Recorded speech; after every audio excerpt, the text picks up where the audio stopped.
The Merchant of Venice. By William Shakespeare. Dramatis Personae. The Duke of Venice.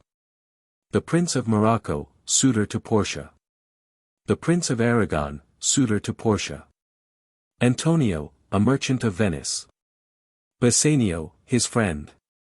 Salanio, friend to Antonio and Bassanio. Salarino, friend to Antonio and Bassanio. Gratiano, friend to Antonio and Bassanio. Lorenzo, in love with Jessica. Shylock, a rich Jew. Tubal, a Jew, his friend. Lancelot Gobbo, a clown, servant to Shylock. Old Gobbo, father to Lancelot. Leonardo, servant to Bassanio. Balthasar, servant to Portia. Stefano, servant to Portia. Portia, a rich heiress. Nerissa, her waiting maid. Jessica, daughter to Shylock. Magnificos of Venice, officers of the court of justice, jailer, servants to Portia. And other attendants. Scene, partly at Venice, and partly at Belmont, the seat of Portia, on the continent. How do you find this book? Any thoughts about the book or the author? Any suggestion for improvement? Please take a moment to share your thoughts in a comment. If you like it, share it with your friends who might enjoy it as well. Subscribe to keep in touch. Visit CompleteAudiobooks.com for more quality content. Act 1. Scene 1. Venice. A street. Enter Antonio, Salarino, and Salanio. Antonio. In sooth, I know not why I am so sad. It wearies me, you say it wearies you. But how I caught it, found it, or came by it. What stuff 'tis made of, whereof it is born. I am to learn. And such a want-wit sadness makes of me, that I have much ado to know myself. Salarino. Your mind is tossing on the ocean. There, where your argosies with portly sail. Like signors and rich burghers on the flood. Or, as it were, the pageants of the sea. Do overpeer the petty traffickers. That curtsy to them, do them reverence. As they fly by them with their woven wings. Salanio. Believe me, sir, had I such venture forth. The better part of my affections would be with my hopes abroad. I should be still, plucking the grass, to know where sits the wind. Peering in maps for ports and piers and roads. And every object that might make me fear. Misfortune to my ventures, out of doubt, would make me sad. Salarino. My wind cooling my broth, would blow me to an ague, when I thought. What harm a wind too great at sea might do. I should not see the sandy hourglass run. But I should think of shallows and of flats. And see my wealthy Andrew docked in sand. Veiling her high top lower than her ribs. To kiss her burial. Should I go to church? And see the holy edifice of stone. And not bethink me straight of dangerous rocks. Which touching but my gentle vessel's side. Would scatter all her spices on the stream. And robe the roaring waters with my silks. And, in a word. But even now worth this. And now worth nothing. Shall I have the thought to think on this, and shall I lack the thought that such a thing bechanced would make me sad? But tell not me, I know, Antonio is sad to think upon his merchandise. Antonio. Believe me, no, I thank my fortune for it. My ventures are not in one bottom trusted. Nor to one place, nor is my whole estate upon the fortune of this present year. Therefore my merchandise makes me not sad. Salarino. Why, then you are in love. Antonio. Fie, fie. Salarino. Not in love neither. Then let us say you are sad. Because you are not merry, and 'twere as easy for you to laugh and leap and say you are merry. Because you are not sad. Now, by two-headed Janus. Nature hath framed strange fellows in her time. Some that will evermore peep through their eyes, and laugh like parrots at a bagpiper. And other of such vinegar aspect, that they'll not show their teeth in way of smile. Though Nestor swear the jest be laughable. Enter Bassanio, Lorenzo, and Gratiano. Salanio. Here comes Bassanio, your most noble kinsman. Gratiano and Lorenzo. Fare ye well. We leave you now with better company. Salarino. I would have stayed till I had made you merry, if worthier friends had not prevented me. Antonio. Your worth is very dear in my regard. I take it, your own business calls on you. And you embrace the occasion to depart. Salarino. Good morrow, my good lords. Bassanio. Good signors both, when shall we laugh? Say, when? You grow exceeding strange, must it be so? Salarino. We'll make our leisures to attend on yours. Exeunt Salarino and Salanio. Lorenzo. My lord Bassanio, since you have found Antonio, we too will leave you, but at dinner time. I pray you, have in mind where we must meet. Bassanio. I will not fail you. Gratiano. You look not well, Signor Antonio. You have too much respect upon the world. They lose it that do buy it with much care. Believe me, you are marvelously changed. Antonio. I hold the world but as the world, Gratiano. A stage where every man must play a part. And mine a sad one. Gratiano. Let me play the fool. With mirth and laughter let old wrinkles come. And let my liver rather heat with wine, than my heart cool with mortifying groans. Why should a man, whose blood is warm within, sit like his grandsire cut in alabaster? Sleep when he wakes and creep into the jaundice. By being peevish? I tell thee what, Antonio. I love thee, and it is my love that speaks.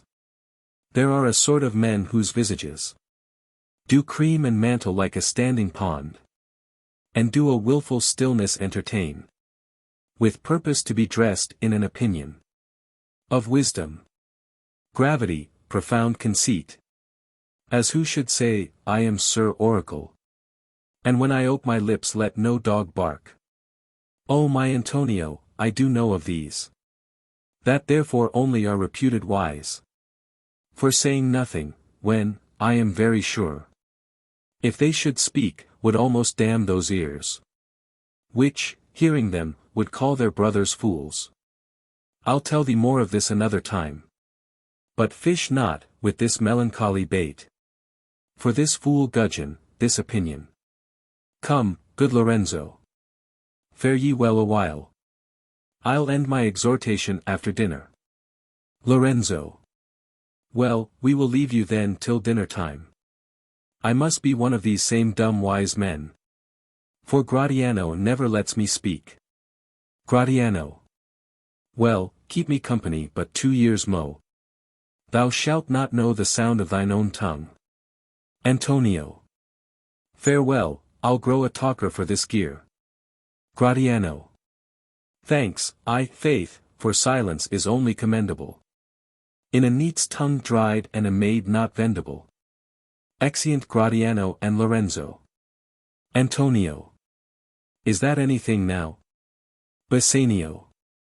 Gratiano speaks an infinite deal of nothing, more than any man in all Venice. His reasons are as 2 grains of wheat hid in 2 bushels of chaff. You shall seek all day ere you find them, and when you have them, they are not worth the search. Antonio. Well, tell me now what lady is the same, to whom you swore a secret pilgrimage, that you today promised to tell me of. Bassanio.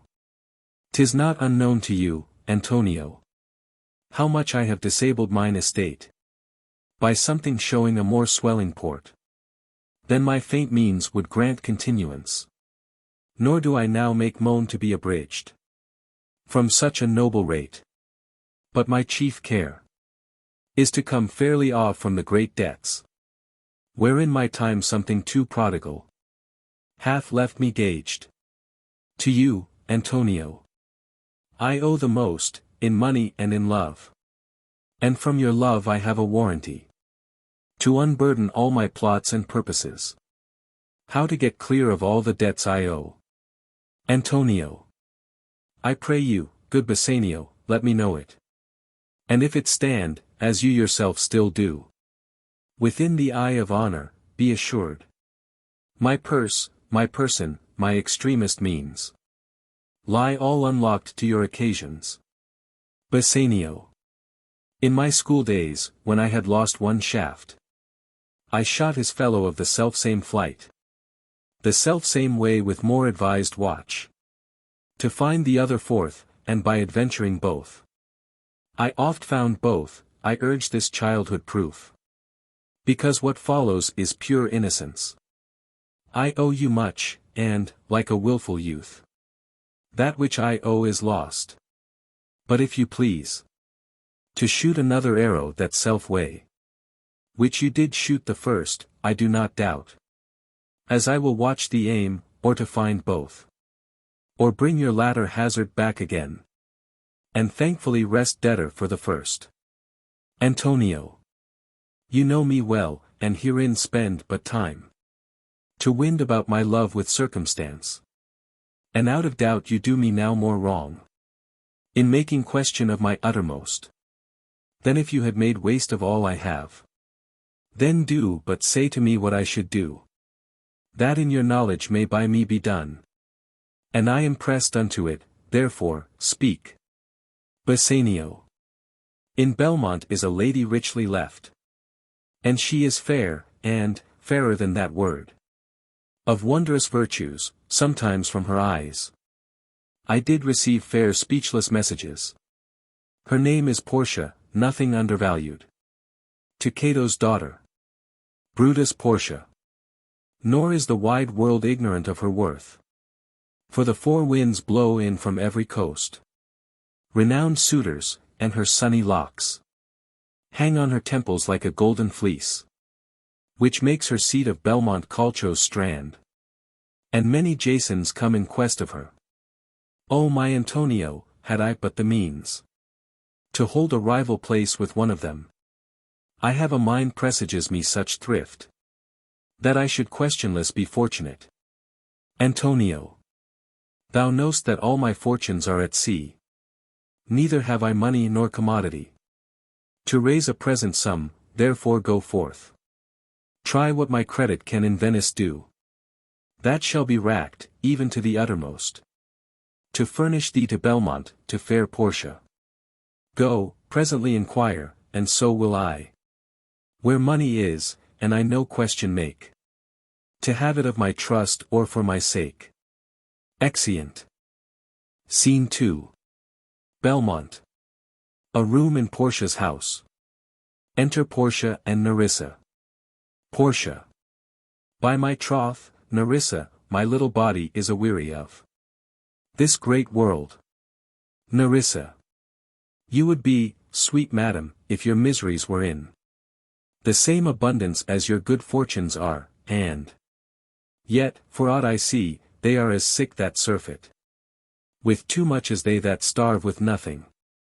It is no mean happiness therefore, to be seated in the mean. Superfluity comes sooner by white hairs, but competency lives longer. Portia. Good sentences and well pronounced. Nerissa. They would be better, if well followed. Portia. If to do were as easy as to know what were good to do, chapels had been churches and poor men's cottages princes' palaces. It is a good divine that follows his own instructions, I can easier teach 20 what were good to be done, than be one of the 20 to follow mine own teaching.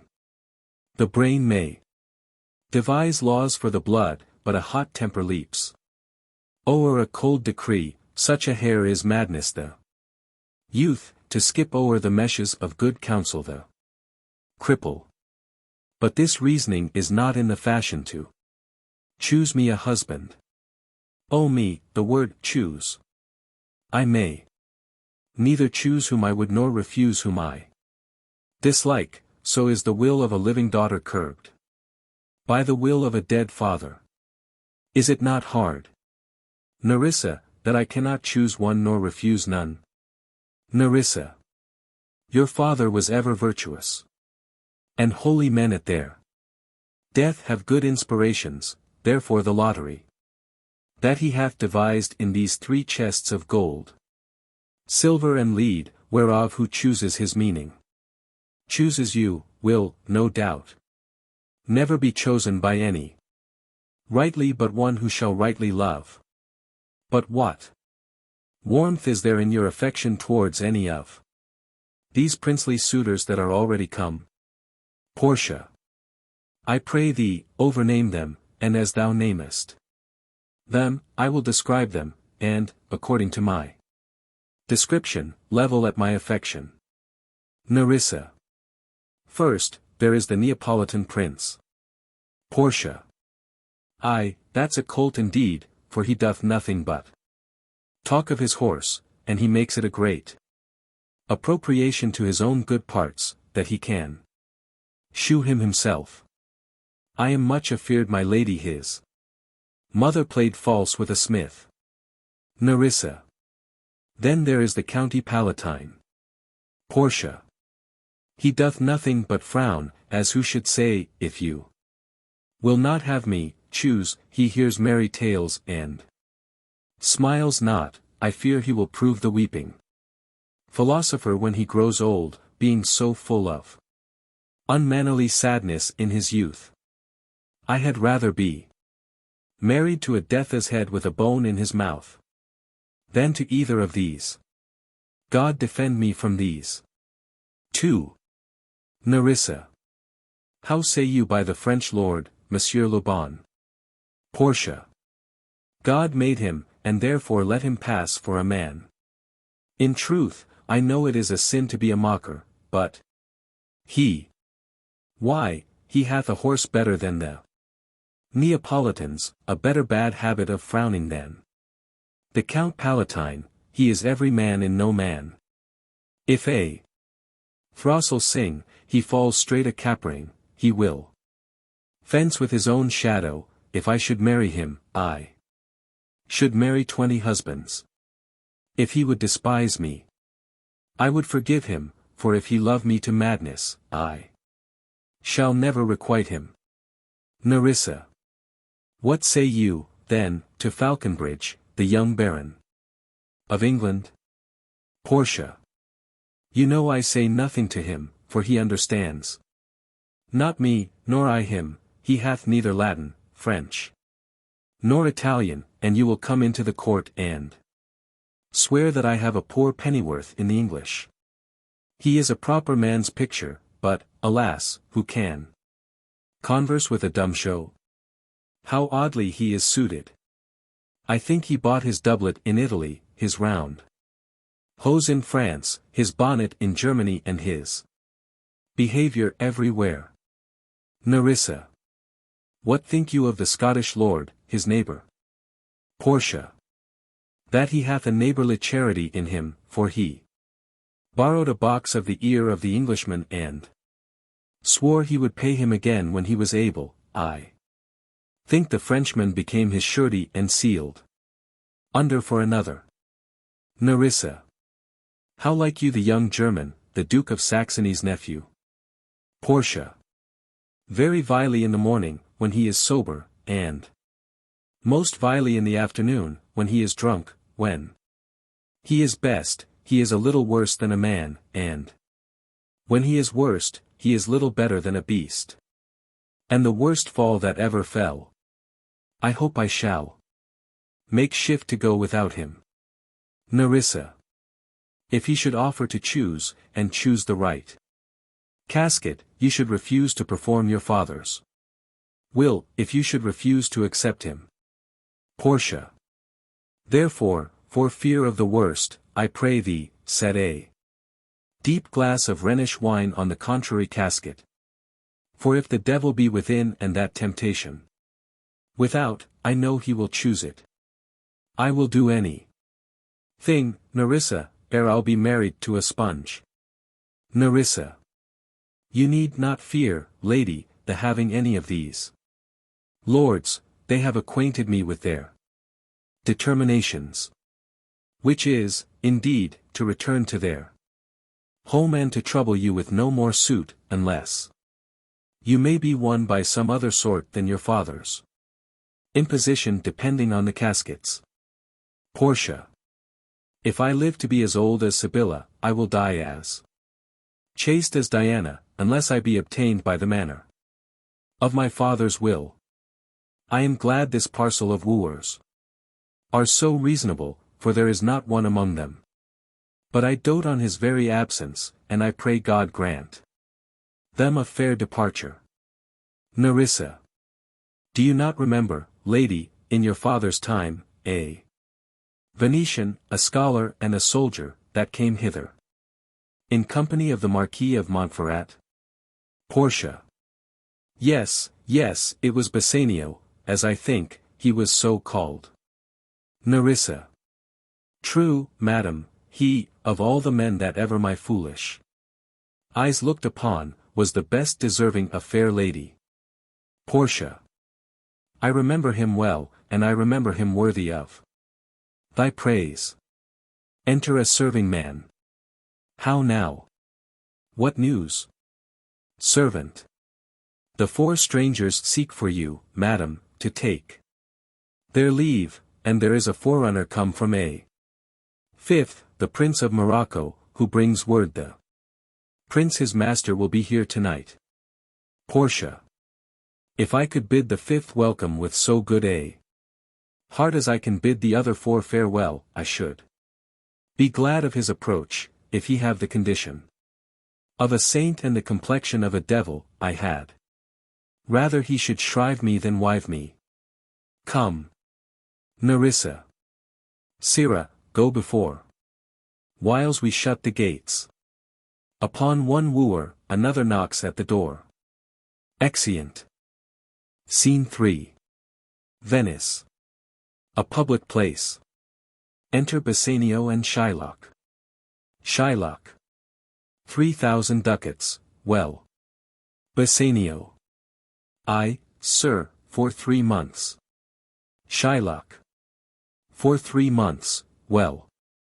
Bassanio. For the which, as I told you, Antonio shall be bound. Shylock. Antonio shall become bound, well. Bassanio. May you stead me? Will you pleasure me? Shall I know your answer? Shylock. 3,000 ducats for 3 months and Antonio bound. Bassanio. Your answer to that? Shylock. Antonio is a good man. Bassanio. Have you heard any imputation to the contrary? Shylock. Oh, no, no, no, no, my meaning in saying he is a good man is to have you understand me that he is sufficient. Yet his means are in supposition, he hath an argosy bound to Tripolis, another to the Indies, I understand moreover, upon the Rialto, he hath a 3rd at Mexico, a 4th for England, and other ventures he hath, squandered abroad. But ships are but boards, sailors but men, there be land rats and water rats, water thieves and land thieves, I mean pirates, and then there is the peril of waters, winds and rocks. The man is, notwithstanding, sufficient. 3,000 ducats. I think I may take his bond. Bassanio. Be assured you may. Shylock. I will be assured I may, and, that I may be assured, I will bethink me. May I speak with Antonio? Bassanio. If it please you to dine with us. Shylock. Yes, to smell pork. To eat of the habitation which Your prophet the Nazarite conjured the devil into. I will buy with you, sell with you, talk with you, walk with you, and so following, but I will not eat with you, drink with you, nor pray with you. What news on the Rialto? Who is he comes here? Enter Antonio. Bassanio. This is Signor Antonio. Shylock. Aside, how like a fawning publican he looks. I hate him for he is a Christian. But more for that in low simplicity. He lends out money gratis and brings down the rate of usance here with us in Venice. If I can catch him once upon the hip, I will feed fat the ancient grudge I bear him. He hates our sacred nation, and he rails even there where merchants most do congregate on me, my bargains and my well-won thrift, which he calls interest. Cursed be my tribe, if I forgive him. Bassanio. Shylock, do you hear? Shylock. I am debating of my present store. And, by the near guess of my memory, I cannot instantly raise up the gross of full 3,000 ducats. What of that? Tubal, a wealthy Hebrew of my tribe, will furnish me. But soft. How many months do you desire? To Antonio. Rest you fair, good Signor. Your worship was the last man in our mouths. Antonio. Shylock, although I neither lend nor borrow, by taking nor by giving of excess, yet, to supply the ripe wants of my friend, I'll break a custom. Is he yet possessed? How much you would? Shylock. I, 3,000 ducats. Antonio. And for 3 months. Shylock. I had forgot, 3 months, you told me so. Well then, your bond, and let me see, but hear you. Methought you said you neither lend nor borrow. Upon advantage. Antonio. I do never use it. Shylock. When Jacob grazed his uncle Laban's sheep. This Jacob from our holy Abram was, as his wise mother wrought in his behalf, the third possessor, he was the third. Antonio. And what of him? Did he take interest? Shylock. No, not take interest, not, as you would say, directly interest. Mark what Jacob did. When Laban and himself were compromised, that all the eanlings which were streaked and pied should fall as Jacob's hire, the ewes, being rank, in the end of autumn turned to the rams. And when the work of generation was between these woolly breeders in the act, the skilful shepherd peeled me certain wands, and, in the doing of the deed of kind, he stuck them up before the fulsome ewes, who then conceiving did in eaning time fall party-colored lambs, and those were Jacob's. This was a way to thrive, and he was blessed. And thrift is blessing, if men steal it not. Antonio. This was a venture, sir, that Jacob served for. A thing not in his power to bring to pass, but swayed and fashioned by the hand of heaven. Was this inserted to make interest good? Or is your gold and silver ewes and rams? Shylock. I cannot tell, I make it breed as fast. But note me, Signor. Antonio. Mark you this, Bassanio. The devil can cite scripture for his purpose. An evil soul producing holy witness is like a villain with a smiling cheek. A goodly apple rotten at the heart. Oh, what a goodly outside falsehood hath. Shylock. 3,000 ducats, 'tis a good round sum. 3 months from 12. Then, let me see, the rate. Antonio. Well, Shylock, shall we be beholding to you? Shylock. Signor Antonio, many a time and oft. In the Rialto you have rated me about my moneys and my usances. Still have I borne it with a patient shrug. For sufferance is the badge of all our tribe. You call me misbeliever, cutthroat dog. And spit upon my Jewish gabardine. And all for use of that which is mine own. Well then, it now appears you need my help. Go to, then, you come to me, and you say. Shylock, we would have moneys, you say so. You, that did void your room upon my beard. And foot me as you spurn a stranger cur. Over your threshold, moneys is your suit. What should I say to you? Should I not say? Hath a dog money? Is it possible? A cur can lend 3,000 ducats.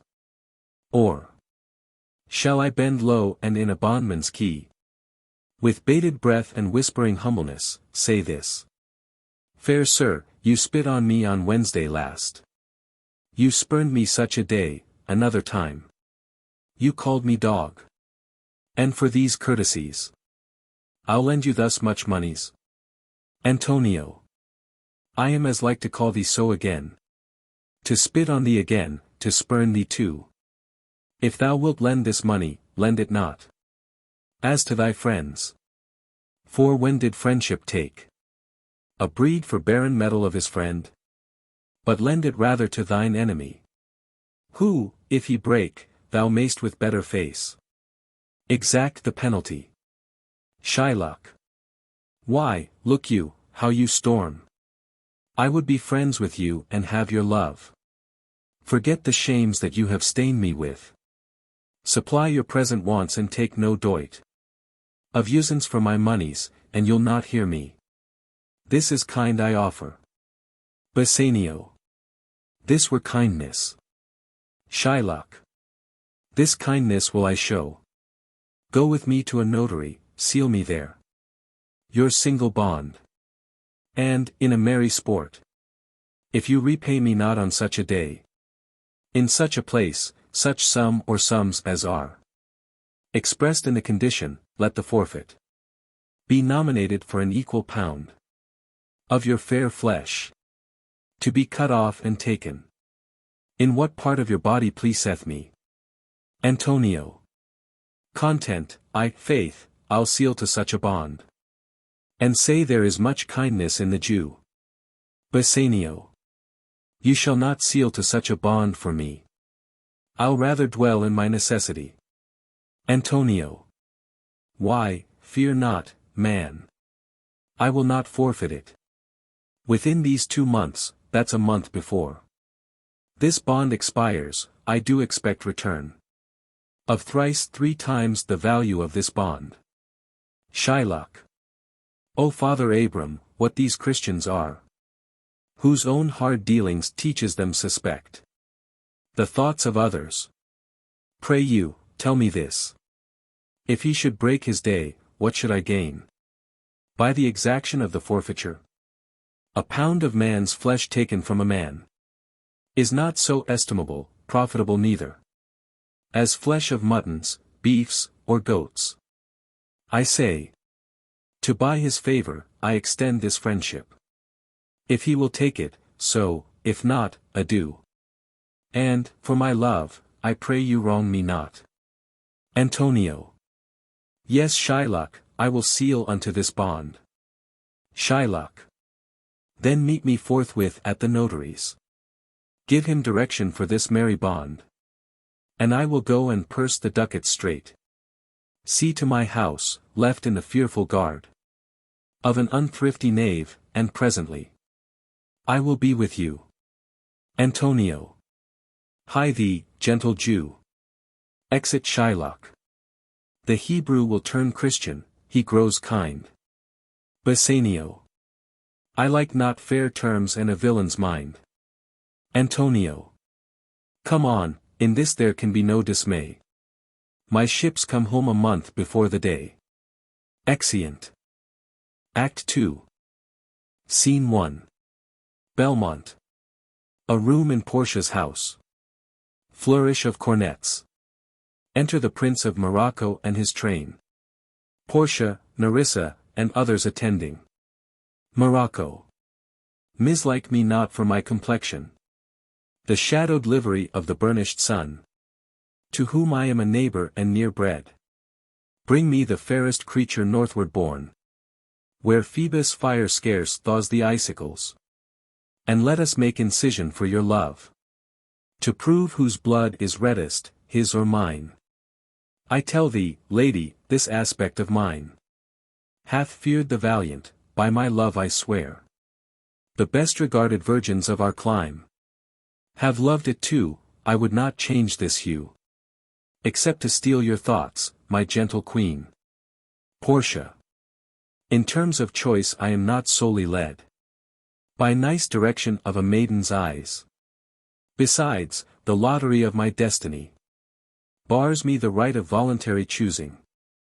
But if my father had not scamped me, and hedged me by his wit, to yield myself, his wife who wins me by that means I told you, yourself, renowned prince, then stood as fair as any comer I have looked on yet. For my affection, Morocco, even for that I thank you. Therefore, I pray you, lead me to the caskets, to try my fortune by this scimitar, that slew the Sophy and a Persian prince, that won 3 fields of Sultan Solomon.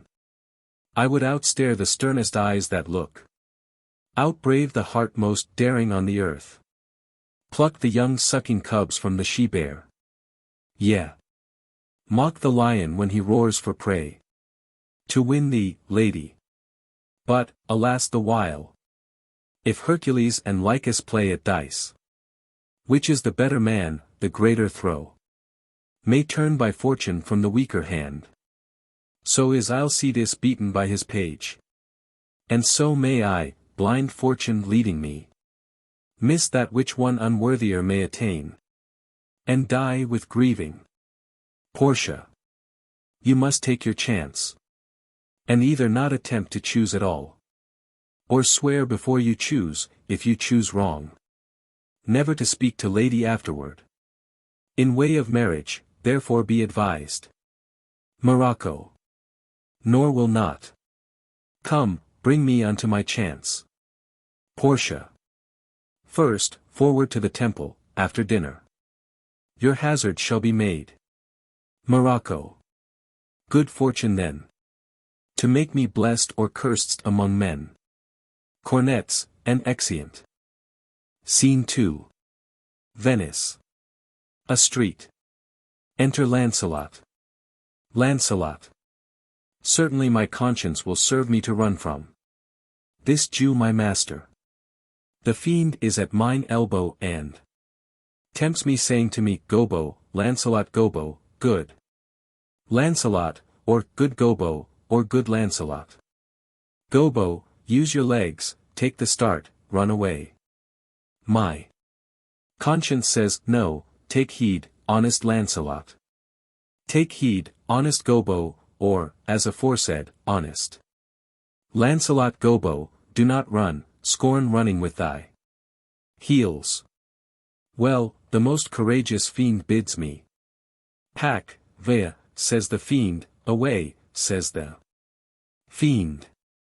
For the heavens, rouse up a brave mind, says the fiend, and run.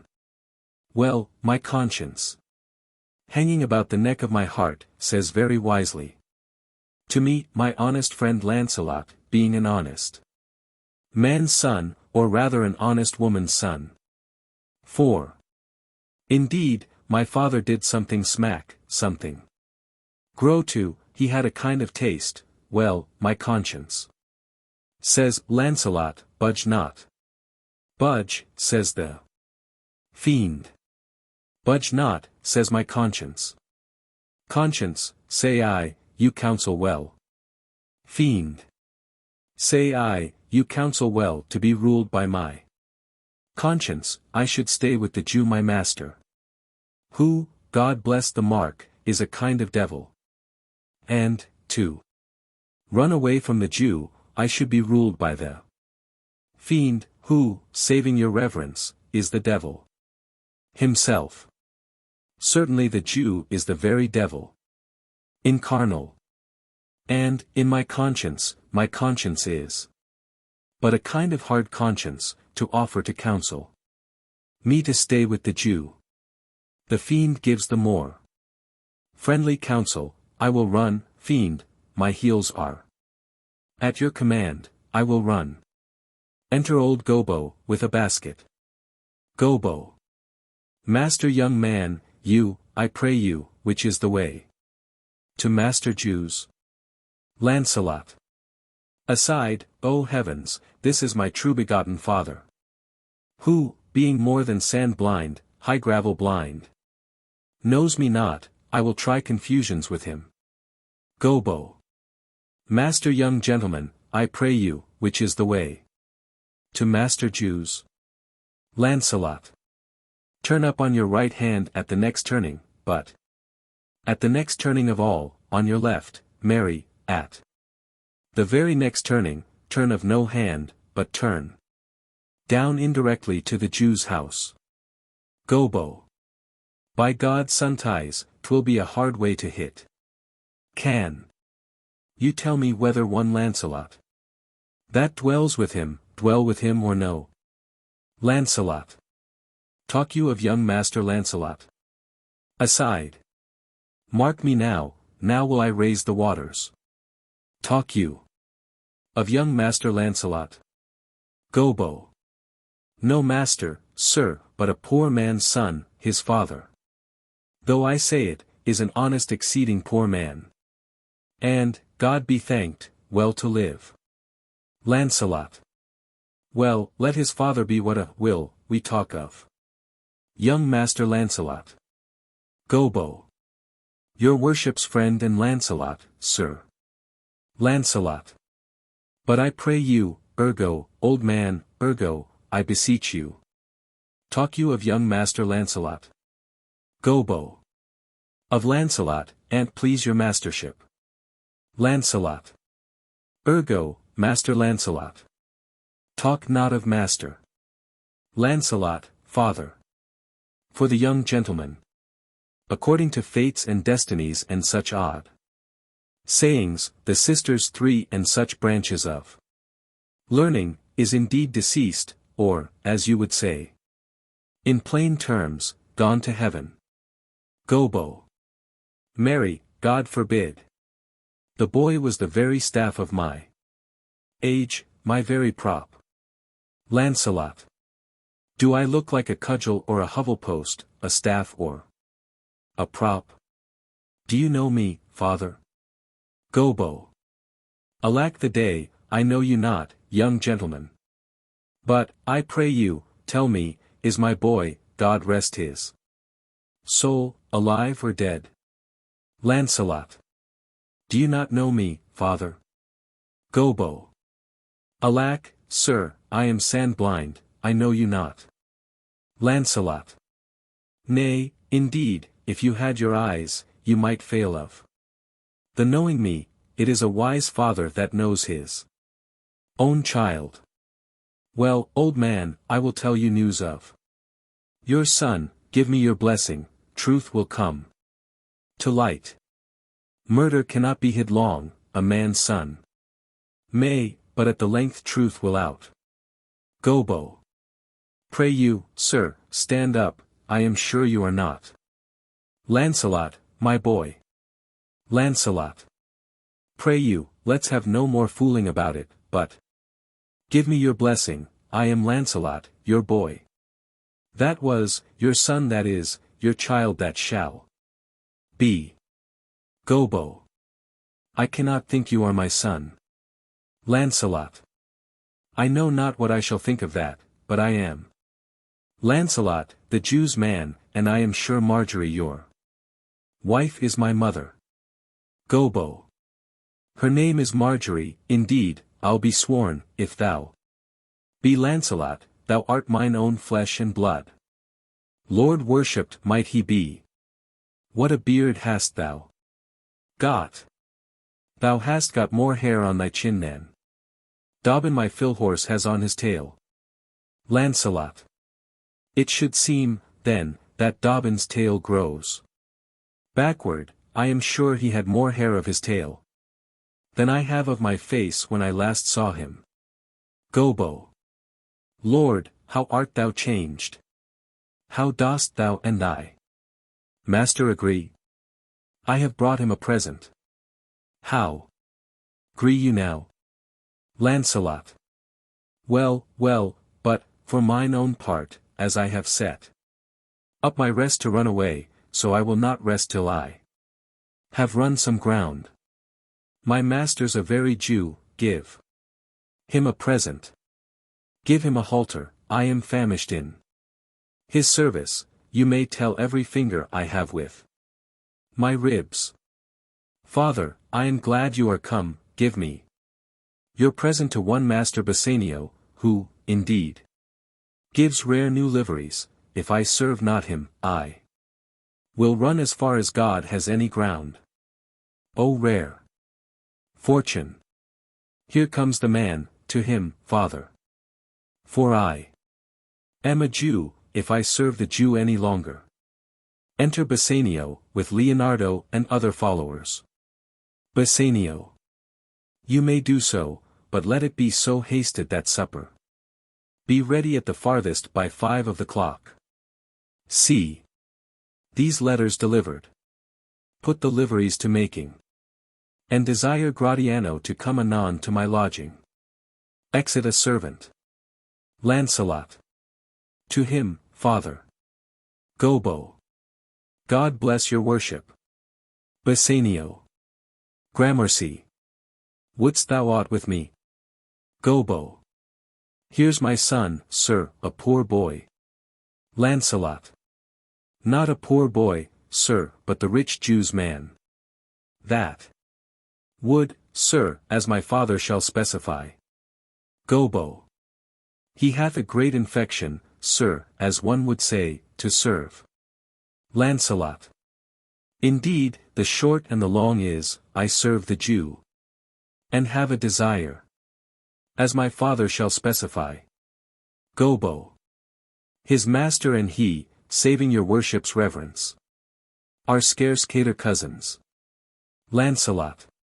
To be brief, the very truth is that the Jew, having done me wrong, doth cause me, as my father, being, I hope, an old man, shall fructify unto you. Gobbo. I have here a dish of doves that I would bestow upon your worship, and my suit is. Lancelot. In very brief, the suit is impertinent to myself, as your worship shall know by this honest old man. And though I say it, though old man, yet poor man, my father. Bassanio. One speak for both. What would you? Lancelot. Serve you, sir. Gobbo. That is the very defect of the matter, sir. Bassanio. I know thee well. Thou hast obtained thy suit. Shylock thy master spoke with me this day. And hath preferred thee, if it be preferment, to leave a rich Jew's service, to become the follower of so poor a gentleman. Lancelot. The old proverb is very well parted between my master Shylock and you, sir. You have the grace of God, sir, and he hath enough. Bassanio. Thou speak'st it well. Go, father, with thy son. Take leave of thy old master and inquire my lodging out. Give him a livery more guarded than his fellows, see it done. Lancelot. Father, in I cannot get a service, no, I have ne'er a tongue in my head. Well, if any man in Italy have a fairer table which doth offer to swear upon a book, I shall have good fortune. Go to. Here's a simple line of life, here's a small trifle. Of wives, alas, 15 wives is nothing.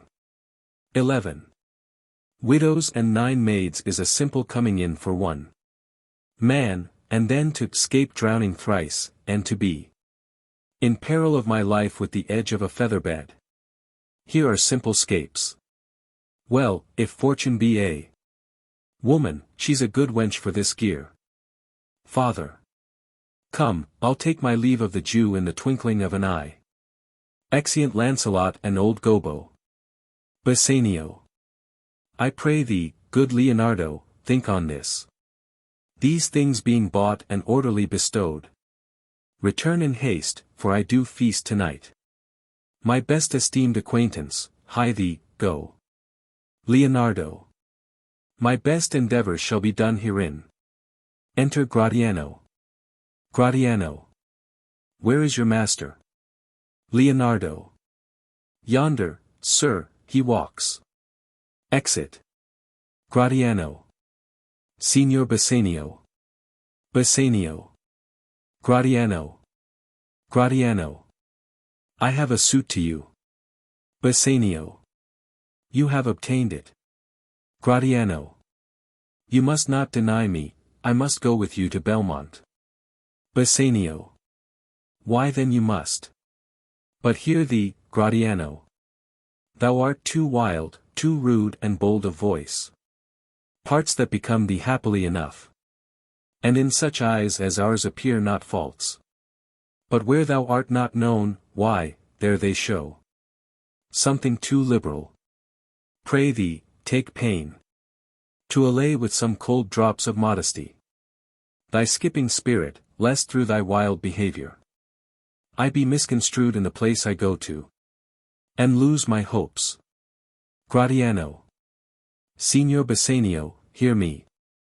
If I do not put on a sober habit, talk with respect and swear but now and then, wear prayer books in my pocket, look demurely.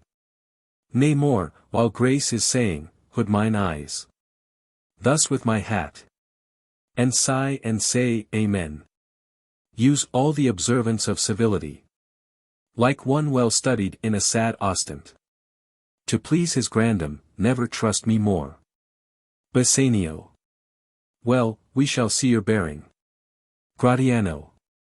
Nay, but I bar tonight, you shall not gauge me by what we do tonight. Bassanio. No, that were pity. I would entreat you rather to put on your boldest suit of mirth, for we have friends that purpose merriment. But fare you well. I have some business. Gratiano. And I must to Lorenzo and the rest. But we will visit you at supper time. Exeunt. Scene 3. The same. A room in Shylock's house. Enter Jessica and Lancelot. Jessica. I am sorry thou wilt leave my father so. Our house is hell, and thou, a merry devil, didst rob it of some taste of tediousness. But fare thee well, there is a ducat for thee. And, Lancelot, soon at supper shalt thou see Lorenzo, who is thy new master's guest. Give him this letter, do it secretly. And so farewell, I would not have my father see me and talk with thee. Lancelot. Adieu. Tears exhibit my tongue. Most beautiful pagan, most sweet Jew. If a Christian did not play the knave and get thee, I am much deceived. But adieu, these foolish drops do something drown my manly spirit, adieu. Jessica. Farewell, good Lancelot. Exit Lancelot. Alack, what heinous sin is it in me to be ashamed to be my father's child. But though I am a daughter to his blood, I am not to his manners. O Lorenzo! If thou keep promise, I shall end this strife. Become a Christian and thy loving wife. Exit. Scene 4. The same. A street. Enter Gratiano, Lorenzo, Salarino, and Salanio. Lorenzo. Nay, we will slink away in supper time. Disguise us at my lodging and return. All in an hour.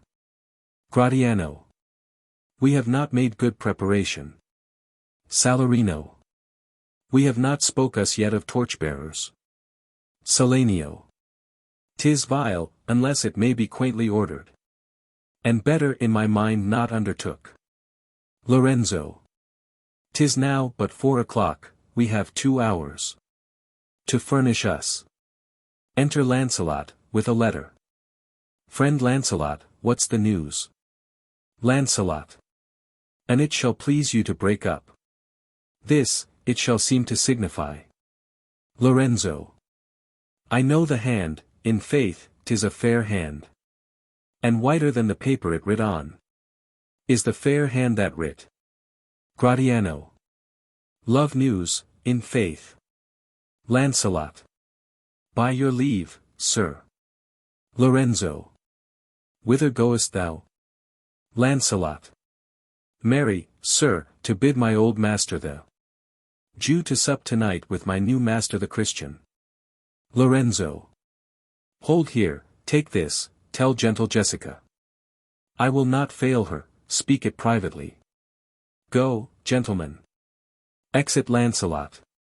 Will you prepare you for this mask tonight? I am provided of a torchbearer. Salanio.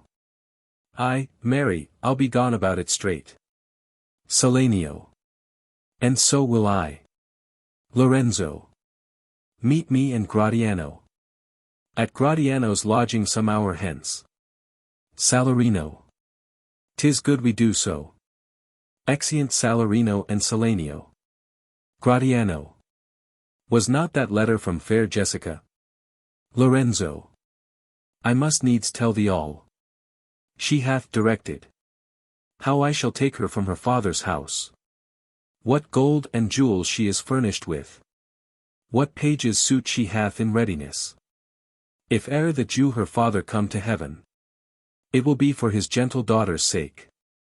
And never dare misfortune cross her foot, unless she do it under this excuse, that she is issue to a faithless Jew.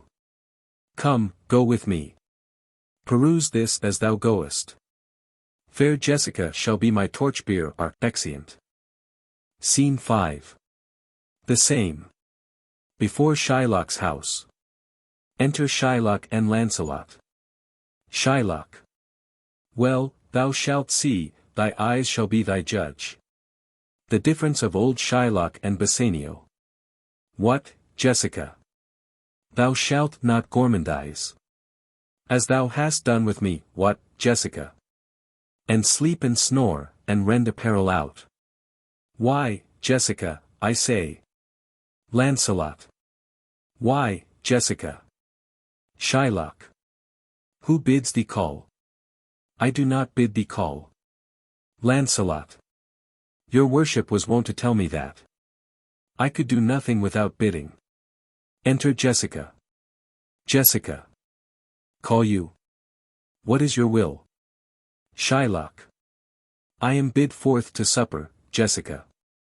There are my keys. But wherefore should I go? I am not bid for love, they flatter me. But yet I'll go in hate, to feed upon the prodigal Christian. Jessica, my girl. Look to my house. I am right loath to go. There is some ill brewing towards my rest. For I did dream of money bags tonight. Lancelot. I beseech you, sir, go, my young master doth expect your reproach. Shylock. So do I his. Lancelot. And they have conspired together, I will not say you shall see a mask. But if you do, then it was not for nothing that my nose fell bleeding on Black Monday last at 6 o'clock the morning. Falling out that year on Ash Wednesday was 4 year, in the afternoon. Shylock. What, are there masks? Hear you me, Jessica. Lock up my doors. And when you hear the drum, and the vile squealing of the wry-necked fife, clamber not you up to the casements then, nor thrust your head into the public street, to gaze on Christian fools with varnished faces. But stop my house's ears. I mean my casements. Let not the sound of shallow foppery enter my sober house. By Jacob's staff, I swear, I have no mind of feasting forth tonight. But I will go. Go you before me, Sirrah. Say I will come. Lancelot. I will go before, sir. Mistress, look out at window, for all this, there will come a Christian boy, will be worth a Jewess eye. Exit. Shylock. What says that fool of Hagar's offspring, ha? Jessica. His words were, farewell mistress, nothing else. Shylock. The patch is kind enough, but a huge feeder. Snail slow in profit, and he sleeps by day. More than the wild cat, drones hive not with me. Therefore I part with him, and part with him. To one that would have him help to waste his borrowed purse. Well, Jessica, go in. Perhaps I will return immediately.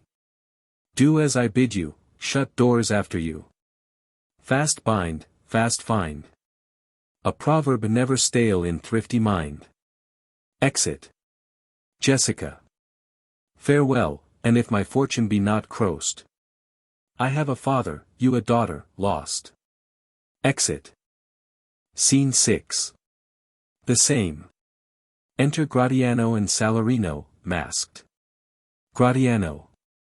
This is the penthouse under which Lorenzo desired us to make stand. Salarino. His hour is almost past. Gratiano. And it is marvel he outdwells his hour. For lovers ever run before the clock. Salarino. Oh, 10 times faster Venus pigeons fly to seal love's bonds new made, than they are wont to keep obliged faith unforfeited. Gratiano.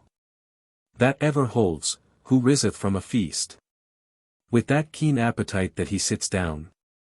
Where is the horse that doth untread again his tedious measures with the unbaited fire?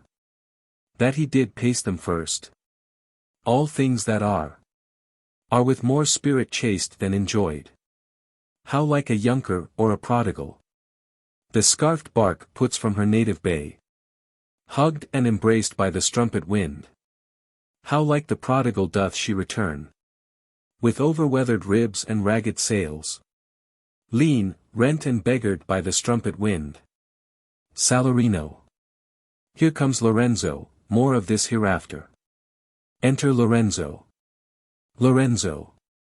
Sweet friends, your patience for my long abode. Not I, but my affairs, have made you wait. When you shall please to play the thieves for wives, I'll watch as long for you then. Approach. Here dwells my father Jew. Ho! Who's within? Enter Jessica, above, in boy's clothes. Jessica. Who are you? Tell me, for more certainty. Albeit I'll swear that I do know your tongue. Lorenzo. Lorenzo, and thy love. Jessica. Lorenzo, certain, and my love indeed. For who love I so much?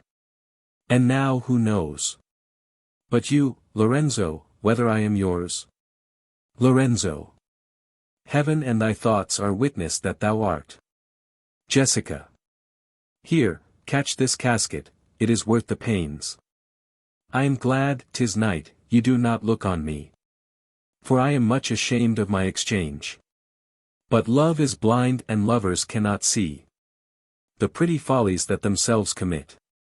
For if they could, Cupid himself would blush to see me thus transformed to a boy. Lorenzo.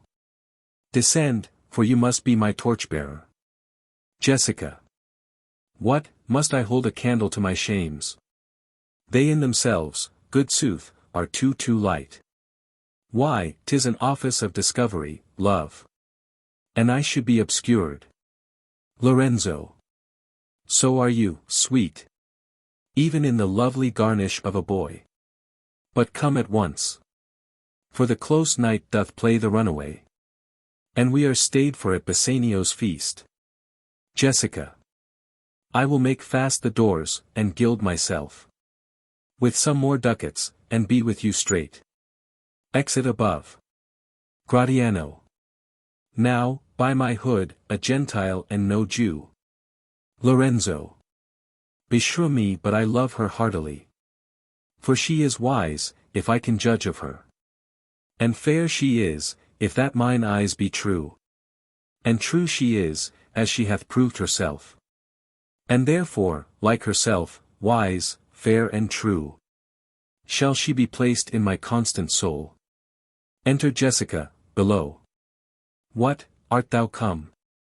On, gentlemen, away. Our masking mates by this time for us stay.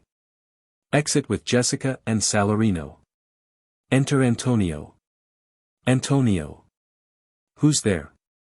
Gratiano. Signor Antonio. Antonio. Fie, Gratiano. Where are all the rest? 'Tis 9 o'clock, our friends all stay for you. No mask tonight, the wind is come about. Bassanio presently will go aboard. I have sent 20 out to seek for you. Gratiano. I am glad on't, I desire no more delight than to be under sail and gone tonight. Exeunt. Scene 7. Belmont. A room in Portia's house. Flourish of cornets.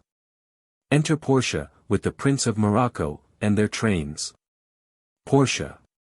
Go draw aside the curtains and discover the several caskets to this noble prince. Now make your choice. Morocco. The first, of gold, who this inscription bears. Who chooseth me shall gain what many men desire. The second, silver, which this promise carries. Who chooseth me shall get as much as he deserves. This third, dull lead, with warning all is blunt. Who chooseth me must give and hazard all he hath. How shall I know if I do choose the right? Portia. The one of them contains my picture, Prince. If you choose that, then I am yours withal. Morocco.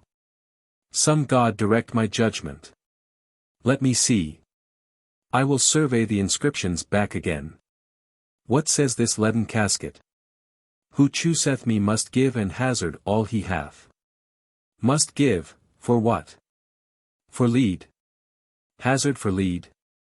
This casket threatens men that hazard all. Do it in hope of fair advantages. A golden mind stoops not to shows of dross. I'll then nor give nor hazard aught for lead. What says the silver with her virgin hue? Who chooseth me shall get as much as he deserves. As much as he deserves. Pause there, Morocco. And weigh thy value with an even hand. If thou beest rated by thy estimation, thou dost deserve enough. And yet enough may not extend so far as to the lady. And yet to be afeard of my deserving were but a weak disabling of myself. As much as I deserve. Why, that's the lady. I do in birth deserve her, and in fortunes. In graces and in qualities of breeding. But more than these, in love I do deserve. What if I strayed no further, but chose here? Let's see once more this saying graved in gold. Who chooseth me shall gain what many men desire. Why, that's the lady, all the world desires her. From the four corners of the earth they come to kiss this shrine, this mortal breathing saint. The Hyrcanian deserts and the vasty wilds of wide Arabia are as thoroughfares now for princes to come view fair Portia. The watery kingdom, whose ambitious head spits in the face of heaven, is no bar to stop the foreign spirits, but they come as o'er a brook, to see fair Portia. One of these three contains her heavenly picture. Is like that lead contains her. 'Twere damnation to think so base a thought, it were too gross. To rib her cerecloth in the obscure grave. Or shall I think in silver she's immured, being 10 times undervalued to tried gold? O sinful thought! Never so rich a gem was set in worse than gold. They have in England a coin that bears the figure of an angel, stamped in gold, but that's insculped upon. But here an angel in a golden bed. Lies all within. Deliver me the key. Here do I choose, and thrive I as I may. Portia. There, take it, prince, and if my form lie there, then I am yours. He unlocks the golden casket. Morocco. Oh hell! What have we here? A carrion death, within whose empty eye there is a written scroll. I'll read the writing. Reads. All that glitters is not gold. Often have you heard that told. Many a man his life hath sold. But my outside to behold. Gilded tombs do worms enfold. Had you been as wise as bold, young in limbs, in judgment old, your answer had not been inscrolled. Fare you well, your suit is cold. Cold, indeed, and labor lost. Then, farewell, heat, and welcome, frost. Portia, adieu. I have too grieved a heart to take a tedious leave, thus losers part. Exit with his train. Flourish of cornets. Portia. A gentle riddance. Draw the curtains, go. Let all of his complexion choose me so. Exeunt. Scene 8. Venice. A street. Enter Salarino and Salanio. Salarino. Why, man, I saw Bassanio under sail. With him is Gratiano gone along. And in their ship I am sure Lorenzo is not. Salanio. The villain Jew with outcries raised the Duke, who went with him to search Bassanio's ship. Salarino. He came too late, the ship was under sail. But there the Duke was given to understand that in a gondola were seen together Lorenzo and his amorous Jessica. Besides, Antonio certified the Duke they were not with Bassanio in his ship. Salanio. I never heard a passion so confused, so strange, outrageous, and so variable, as the dog Jew did utter in the streets. My daughter. Oh my ducats. Oh my daughter. Fled with a Christian. Oh my Christian ducats. Justice. The law. My ducats, and my daughter. A sealed bag, 2 sealed bags of ducats. Of double ducats, stolen from me by my daughter. And jewels, 2 stones, 2 rich and precious stones. Stolen by my daughter. Justice. Find the girl. She hath the stones upon her, and the ducats. Salarino. Why, all the boys in Venice follow him, crying, his stones, his daughter, and his ducats. Salanio. Let good Antonio look he keep his day, or he shall pay for this. Salarino. Mary, well remembered. I reasoned with a Frenchman yesterday, who told me, in the narrow seas that part, the French and English, there miscarried. A vessel of our country richly fraught. I thought upon Antonio when he told me, and wished in silence that it were not his. Salanio. You were best to tell Antonio what you hear. Yet do not suddenly, for it may grieve him. Salarino. A kinder gentleman treads not the earth. I saw Bassanio and Antonio part. Bassanio told him he would make some speed. Of his return, he answered, do not so. Slubber not business for my sake, Bassanio. But stay the very riping of the time. And for the Jew's bond which he hath of me, let it not enter in your mind of love. Be merry, and employ your chiefest thoughts to courtship and such fair ostents of love as shall conveniently become you there. And even there, his eye being big with tears, turning his face, he put his hand behind him, and with affection wondrous sensible, he wrung Bassanio's hand. And so they parted. Salanio. I think he only loves the world for him. I pray thee, let us go and find him out, and quicken his embraced heaviness with some delight or other. Salarino. Do we so? Exeunt. Scene 9. Belmont. A room in Portia's house. Enter Nerissa with a servitor. Nerissa. Quick, quick, I pray thee, draw the curtain straight. The Prince of Aragon hath ta'en his oath. And comes to his election presently. Flourish of cornets. Enter the Prince of Aragon, Portia, and their trains. Portia. Behold, there stand the caskets, noble prince. If you choose that wherein I am contained, straight shall our nuptial rites be solemnized. But if you fail, without more speech, my lord, you must be gone from hence immediately. Aragon. I am enjoined by oath to observe 3 things. First, never to unfold to any one which casket 'twas I chose. Next, if I fail of the right casket, never in my life to woo a maid in way of marriage. Lastly, if I do fail in fortune of my choice, immediately to leave you and be gone. Portia. To these injunctions every one doth swear. That comes to hazard for my worthless self. Aragon. And so have I addressed me. Fortune now. To my heart's hope. Gold, silver, and base lead. Who chooseth me must give and hazard all he hath. You shall look fairer, ere I give or hazard. What says the golden chest? Ha! Let me see. Who chooseth me shall gain what many men desire. What many men desire.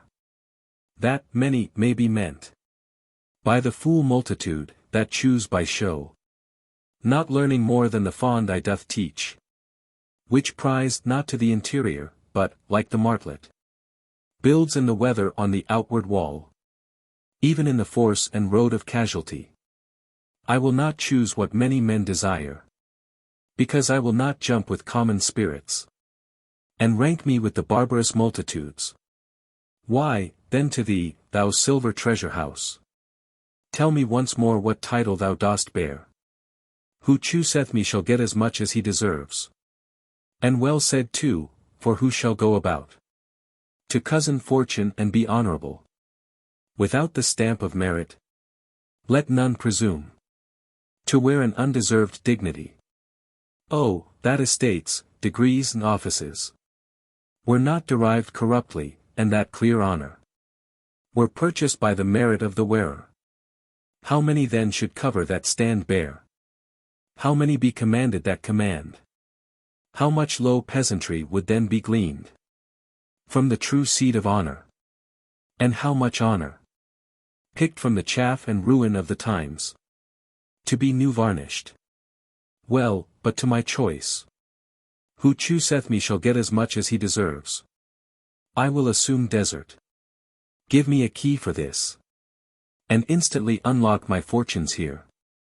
He opens the silver casket. Portia. Too long a pause for that which you find there. Aragon. What's here? The portrait of a blinking idiot, presenting me a schedule. I will read it. How much unlike art thou to Portia? How much unlike my hopes and my deservings? Who chooseth me shall have as much as he deserves. Did I deserve no more than a fool's head? Is that my prize? Are my deserts no better? Portia. To offend, and judge, are distinct offices, and of opposed natures. Aragon. What is here? Reads. The fire 7 times tried this. 7 times tried that judgment is. That did never choose amiss. Some there be that shadows kiss. Such have but a shadow's bliss. There be fools alive, I wis. Silvered o'er, and so was this. Take what wife you will to bed.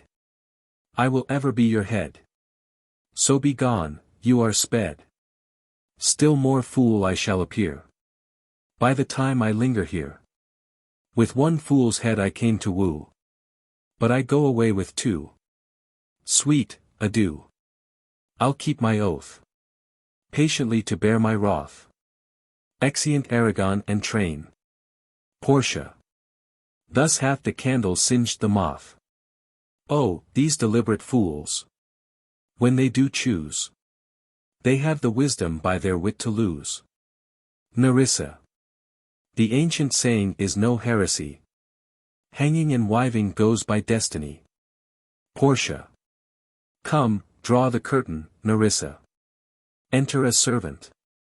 Servant. Where is my lady? Portia. Here, what would my lord? Servant. Madam, there is a lighted at your gate. A young Venetian, one that comes before, to signify the approaching of his lord, from whom he bringeth sensible regreets. To wit, besides commends and courteous breath, gifts of rich value. Yet I have not seen so likely an ambassador of love. A day in April never came so sweet, to show how costly summer was at hand, as this forespurrer comes before his lord. Portia. No more, I pray thee, I am half afeard. Thou wilt say anon he is some kin to thee. Thou spendst such high day wit in praising him. Come, come, Nerissa, for I long to see quick Cupid's post that comes so mannerly. Nerissa. Bassanio, Lord Love, if thy will it be. Exeunt. Act 3. Scene 1. Venice. A street. Enter Salanio and Salarino. Salanio. Now, what news on the Rialto? Salarino. Why, yet it lives there unchecked that Antonio hath a ship of rich lading wrecked on the narrow seas. The Goodwins, I think they call the place, a very dangerous flat and fatal, where the carcasses of many a tall ship lie buried, as they say, if my gossip report be an honest woman of her word. Salanio. I would she were as lying a gossip in that as ever napped ginger or made her neighbors believe she wept for the death of a third husband. But it is true, without any slips of prolixity or crossing the plain highway of talk, that the good Antonio, the honest Antonio, oh, that I had a title good enough to keep his name company. Salarino. Come, the full stop. Salanio. Ha! What sayest thou? Why, the end is, he hath lost a ship. Salarino. I would it might prove the end of his losses. Salanio. Let me say, Amen, betimes, lest the devil cross my prayer, for here he comes in the likeness of a Jew. Enter Shylock. How now, Shylock? What news among the merchants? Shylock. You know, none so well as you, of my daughter's flight. Salarino. That's certain, I, for my part, knew the tailor that made the wings she flew withal. Salanio. And Shylock, for his own part, knew the bird was fledged, and then it is the complexion of them all to leave the dam. Shylock. She is damned for it. Salanio. That's certain, if the devil may be her judge. Shylock. My own flesh and blood to rebel. Salanio. Out upon it, old carrion. Rebels it at these years? Shylock. I say, my daughter is my flesh and blood. Salarino. There is more difference between thy flesh and hers than between jet and ivory. More between your bloods than there is between red wine and Rhenish. But tell us, do you hear whether Antonio have had any loss at sea or no? Shylock. There I have another bad match, a bankrupt, a prodigal, who dare scarce show his head on the Rialto, a beggar, that was used to come so smug upon the mart. Let him look to his bond, he was wont to call me usurer. Let him look to his bond, he was Wont to lend money for a Christian courtesy, let him look to his bond. Salarino. Why, I am sure, if he forfeit, thou wilt not take his flesh, what's that good for? Shylock. To bait fish withal, if it will feed nothing else. It will feed my revenge. He hath disgraced me, and hindered me 500,000. Laughed at my losses. Mocked at my gains, scorned my nation, thwarted my bargains, cooled my friends, heated mine enemies, and what's his reason? I am a Jew. Hath not a Jew eyes? Hath not a Jew hands, organs, dimensions, senses, affections, passions? Fed with the same food, hurt with the same weapons, subject to the same diseases, healed by the same means, warmed and cooled by the same winter and summer, as a Christian is. If you prick us, do we not bleed? If you tickle us, do we not laugh? If you poison us, do we not die? And if you wrong us, shall we not revenge? If we are like you in the rest, we will resemble you in that.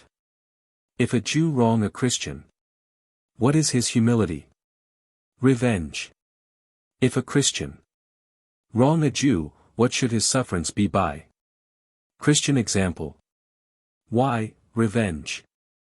The villainy you teach me, I will execute, and it shall go hard, but I will better the instruction. Enter a servant. Servant. Gentlemen, my master Antonio is at his house and desires to speak with you both. Salarino. We have been up and down to seek him. Enter Tubal. Salanio. Here comes another of the tribe, a third cannot be matched, unless the devil himself turn Jew. Exeunt Salanio, Salarino, and servant. Shylock. How now, Tubal? What news from Genoa? Hast thou found my daughter? Tubal. I often came where I did hear of her, but cannot find her. Shylock. Why, there. A diamond gone. Cost me 2,000 ducats in Frankfurt. The curse never fell upon our nation till now, I never felt it. Till now, 2,000 ducats in that, and other precious jewels. I would my daughter were dead at my foot, and the jewels in her ear. Would she were hearsed at my foot, and the ducats in her coffin. No news of them? Why, so, and I know not what spent in the search. Why, thou loss upon loss. The thief gone with so much, and so much to find the thief. And no satisfaction, no revenge. Nor no in luck stirring but what lights on my shoulders, no sighs but of my breathing, no tears but of my shedding. Tubal. Yes, other men have ill luck too, Antonio, as I heard in Genoa. Shylock. What?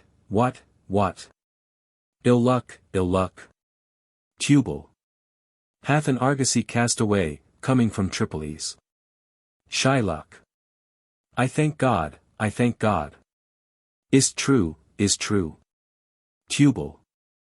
I spoke with some of the sailors that escaped the wreck. Shylock.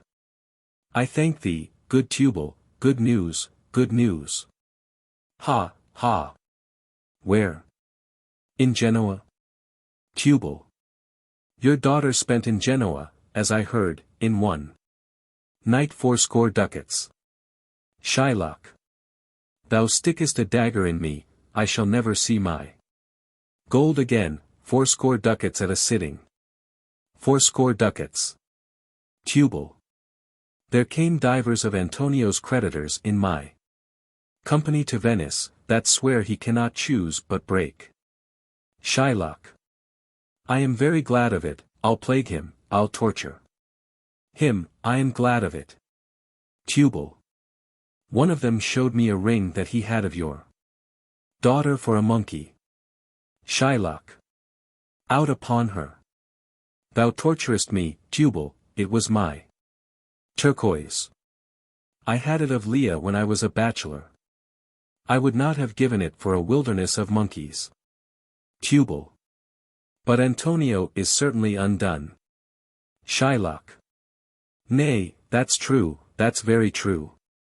Go, Tubal, fee me an officer, bespeak him a fortnight before. I will have the heart of him, if he forfeit, for, were he out of Venice, I can make what merchandise I will. Go, Tubal, and meet me at our synagogue. Go, good Tubal, at our synagogue, Tubal. Exeunt. Scene 2.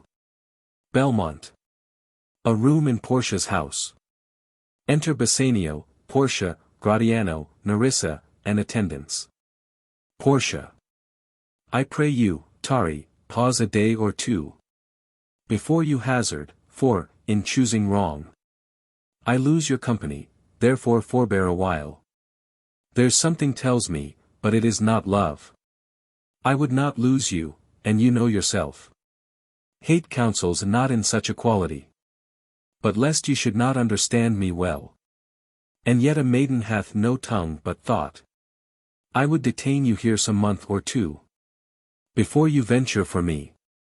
I could teach you how to choose right, but I am then forsworn. So will I never be, so may you miss me. But if you do, you'll make me wish a sin that I had been forsworn. Beshrew your eyes. They have o'erlooked me and divided me. One half of me is yours, the other half yours. Mine own, I would say. But if mine, then yours. And so all yours. Oh, these naughty times. Put bars between the owners and their rights. And so, though yours, not yours. Prove it so. Let fortune go to hell for it, not I. I speak too long. But 'tis to pays of the time. To eke it and to draw it out in length. To stay you from election. Bassanio. Let me choose. For as I am, I live upon the rack. Portia. Upon the rack, Bassanio. Then confess. What treason there is mingled with your love. Bassanio. None but that ugly treason of mistrust. Which makes me fear the enjoying of my love. There may as well be amity and life. Tween snow and fire, as treason and my love. Portia. Ay, but I fear you speak upon the rack. Where men enforced do speak anything. Bassanio. Promise me life, and I'll confess the truth. Portia. Well then, confess and live. Bassanio. Confess, and love. Had been the very sum of my confession. O happy torment, when my torturer doth teach me answers for deliverance. But let me to my fortune and the caskets. Portia. Away, then. I am locked in one of them. If you do love me, you will find me out. Nerissa and the rest, stand all aloof. Let music sound while he doth make his choice. Then, if he lose, he makes a swan-like end. Fading in music, that the comparison may stand more proper, my eye shall be the stream. And watery death-bed for him. He may win. And what is music then? Then music is even as the flourish when true subjects bow to a new-crowned monarch, such it is. As are those dulcet sounds in break of day, that creep into the dreaming bridegroom's ear, and summon him to marriage. Now he goes, with no less presence, but with much more love, than young Alcides, when he did redeem the virgin tribute paid by howling Troy. To the sea-monster, I stand for sacrifice. The rest aloof are the Dardanian wives, with bleared visages, come forth to view the issue of the exploit. Go, Hercules. Live thou, I live, with much, much more dismay. I view the fight than thou that makest the fray. Music, whilst Bassanio comments on the caskets to himself. Song. Tell me where is fancy bred? Or in the heart, or in the head? How begot, how nourished? Reply, reply. It is engendered in the eyes. With gazing fed, and fancy dies. In the cradle where it lies. Let us all ring fancy's knell. I'll begin it, ding, dong, bell. All. Ding, dong, bell. Bassanio. So may the outward shows be least themselves. The world is still deceived with ornament. In law, what please so tainted and corrupt? But, being seasoned with a gracious voice, obscures the show of evil. In religion, what damned error, but some sober brow will bless it and approve it with a text, hiding the grossness with fair ornament. There is no vice so simple but assumes some mark of virtue on his outward parts. How many cowards, whose hearts are all as false as stairs of sand, wear yet upon their chins the beards of Hercules and frowning Mars, who, inward searched, have livers white as milk. And these assume but valor's excrement, to render them redoubt. Look on beauty, and you shall see 'tis purchased by the weight, which therein works a miracle in nature, making them lightest that wear most of it. So are those crisp snaky golden locks, which make such wanton gambols with the wind, upon supposed fairness, often known to be the dowry of a second head, the skull that bred them in the sepulchre. Thus ornament is but the guiled shore to a most dangerous sea, the beauteous scarf, veiling an Indian beauty, in a word, the seeming truth which cunning times put on to entrap the wisest.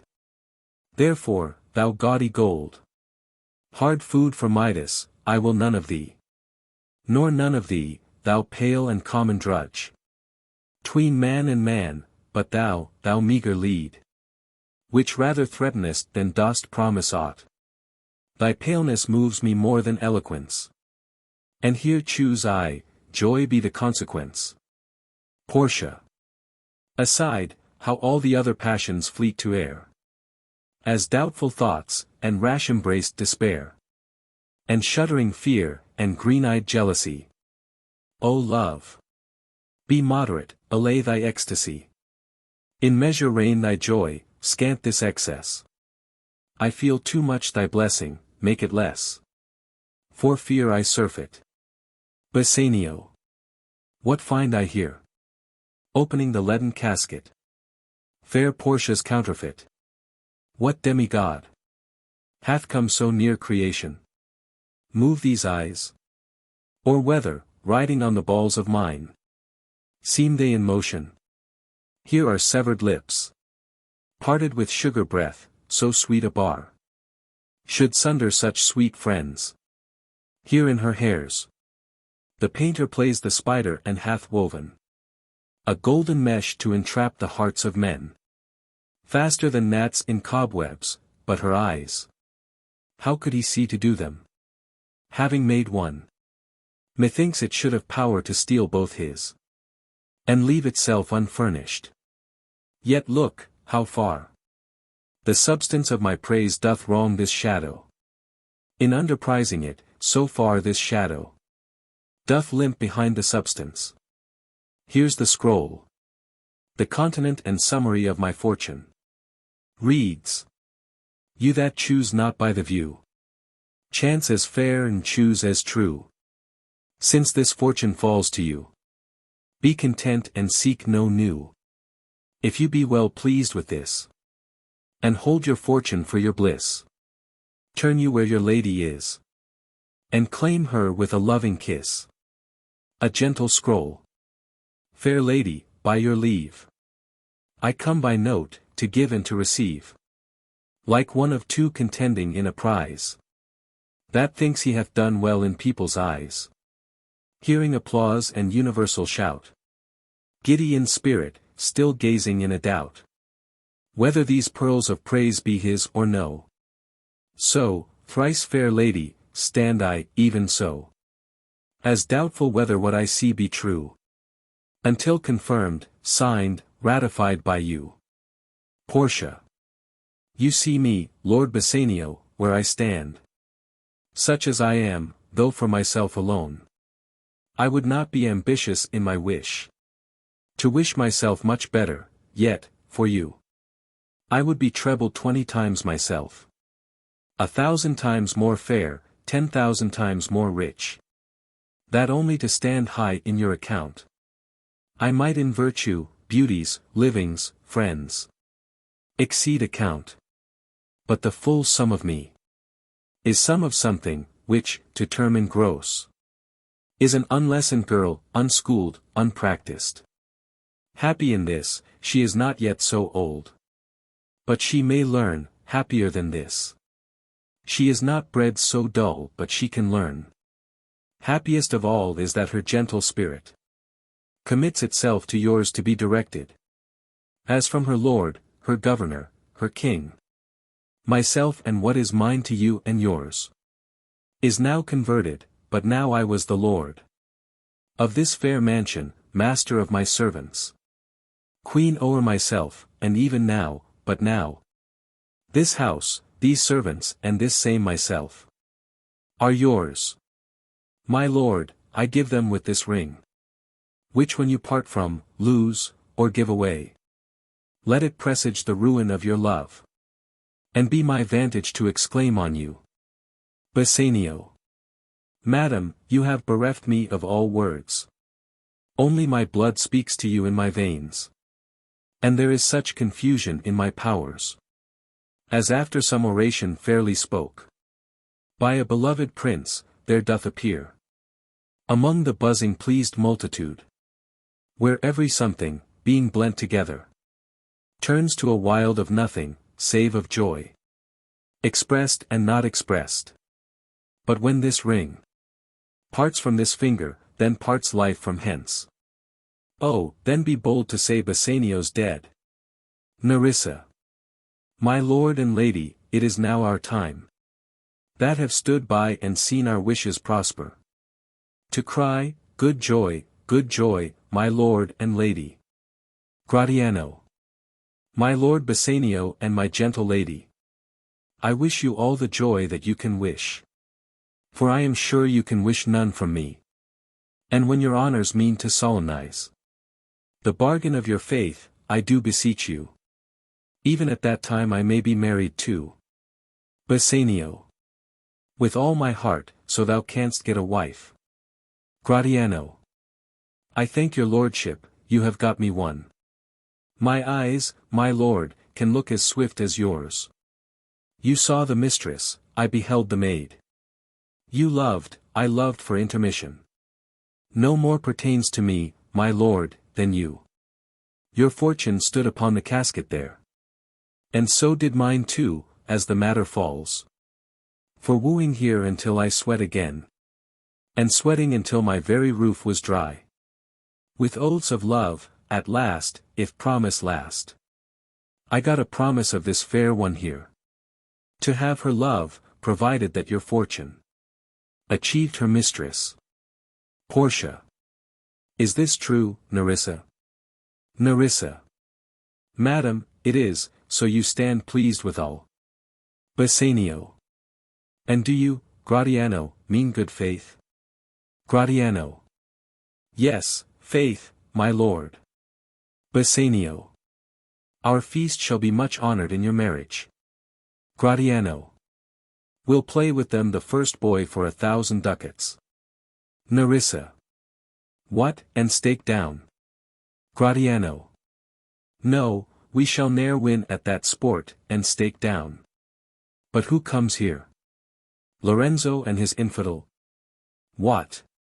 And my old Venetian friend Salerio? Enter Lorenzo, Jessica, and Salerio, a messenger from Venice. Bassanio. Lorenzo and Salerio, welcome hither. If that the youth of my new interest here have power to bid you welcome. By your leave. I bid my very friends and countrymen. Sweet Portia, welcome. Portia. So do I, my lord. They are entirely welcome. Lorenzo. I thank your honor. For my part, my lord. My purpose was not to have seen you here. But meeting with Rio by the way. He did entreat me, past all saying nay. To come with him along. Salerio. I did, my lord. And I have reason for it. Signor Antonio. Commends him to you. Gives Bassanio a letter. Bassanio. Ere I ope his letter. I pray you, tell me how my good friend doth. Salerio. Not sick, my lord, unless it be in mind. Nor well, unless in mind, his letter there. Will show you his estate. Gratiano. Nerissa, cheer yon stranger, bid her welcome. Your hand, Rio, what's the news from Venice? How doth that royal merchant, good Antonio? I know he will be glad of our success. We are the Jasons, we have won the fleece. Salerio. I would you had won the fleece that he hath lost. Portia. There are some shrewd contents in yon same paper. That steals the color from Bassanio's cheek. Some dear friend dead. Else nothing in the world could turn so much the constitution of any constant man. What, worse and worse. With leave, Bassanio, I am half yourself. And I must freely have the half of anything that this same paper brings you. Bassanio. O sweet Portia. Here are a few of the unpleasantest words. That ever blotted paper. Gentle lady. When I did first impart my love to you, I freely told you, all the wealth I had ran in my veins, I was a gentleman.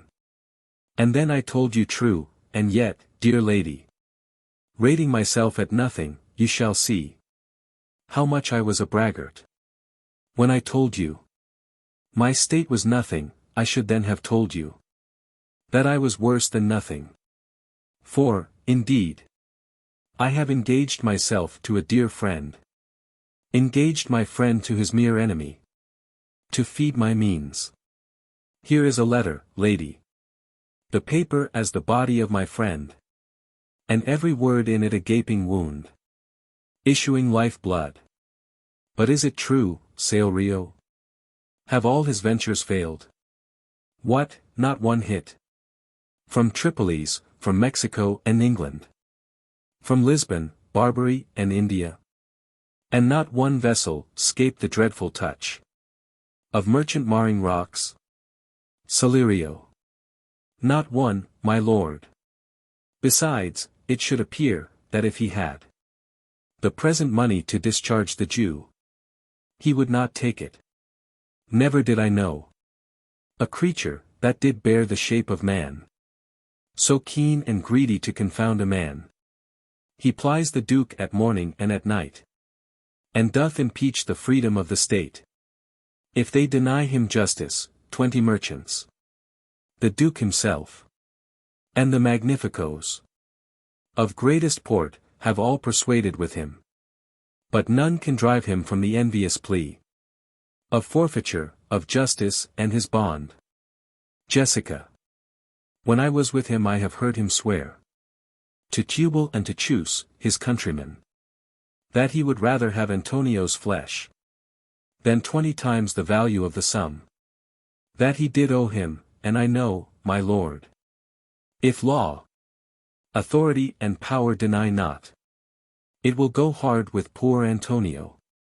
Portia. Is it your dear friend that is thus in trouble? Bassanio. The dearest friend to me, the kindest man. The best conditioned and unwearied spirit. In doing courtesies, and one in whom the ancient Roman honor more appears than any that draws breath in Italy. Portia. What sum owes he the Jew? Bassanio. For me 3,000 ducats. Portia. What, no more? Pay him 6,000, and deface the bond. Double 6,000, and then treble that. Before a friend of this description shall lose a hair through Bassanio's fault. First go with me to church and call me wife. And then away to Venice to your friend.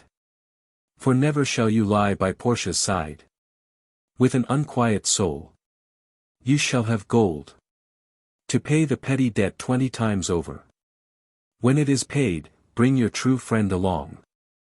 My maid Nerissa and myself meantime will live as maids and widows. Come, away. For you shall hence upon your wedding day. Bid your friends welcome, show a merry cheer. Since you are dear bought, I will love you dear. But let me hear the letter of your friend. Bassanio. Reads, sweet Bassanio, my ships have all miscarried, my creditors grow cruel, my estate is very low, my bond to the Jew is forfeit. And since in paying it, it is impossible I should live, all debts are cleared between you and I, if I might but see you at my death. Notwithstanding, use your pleasure, if your love do not persuade you to come. Let not my letter. Portia. O love, dispatch all business, and be gone. Bassanio. Since I have your good leave to go away, I will make haste, but, till I come again, no bed shall e'er be guilty of my stay. No rest be interposer, twixt us twain. Exeunt. Scene 3. Venice. A street. Enter Shylock, Salarino, Antonio, and jailer. Shylock. Jailer, look to him, tell not me of mercy. This is the fool that lent out money gratis. Jailer, look to him. Antonio. Hear me yet, good Shylock. Shylock.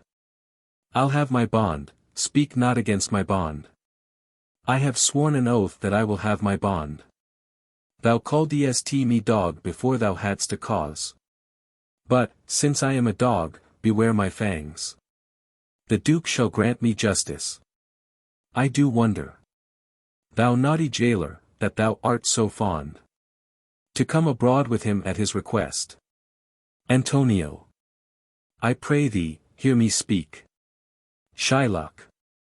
I'll have my bond, I will not hear thee speak. I'll have my bond, and therefore speak no more. I'll not be made a soft and dull-eyed fool, to shake the head, relent, and sigh, and yield to Christian intercessors. Follow not. I'll have no speaking, I will have my bond. Exit. Salarino.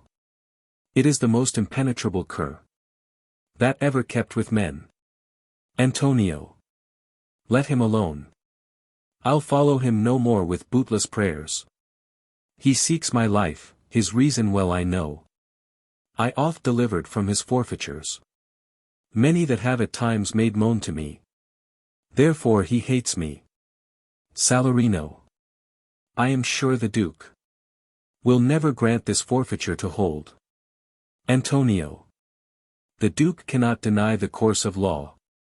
For the commodity that strangers have with us in Venice, if it be denied, will much impeach the justice of his state. Since that the trade and profit of the city consisteth of all nations. Therefore, go. These griefs and losses have so baited me, that I shall hardly spare a pound of flesh. Tomorrow to my bloody creditor. Well, jailer, on. Pray God, Bassanio come to see me pay his debt, and then I care not. Exeunt. Scene 4. Belmont. A room in Portia's house.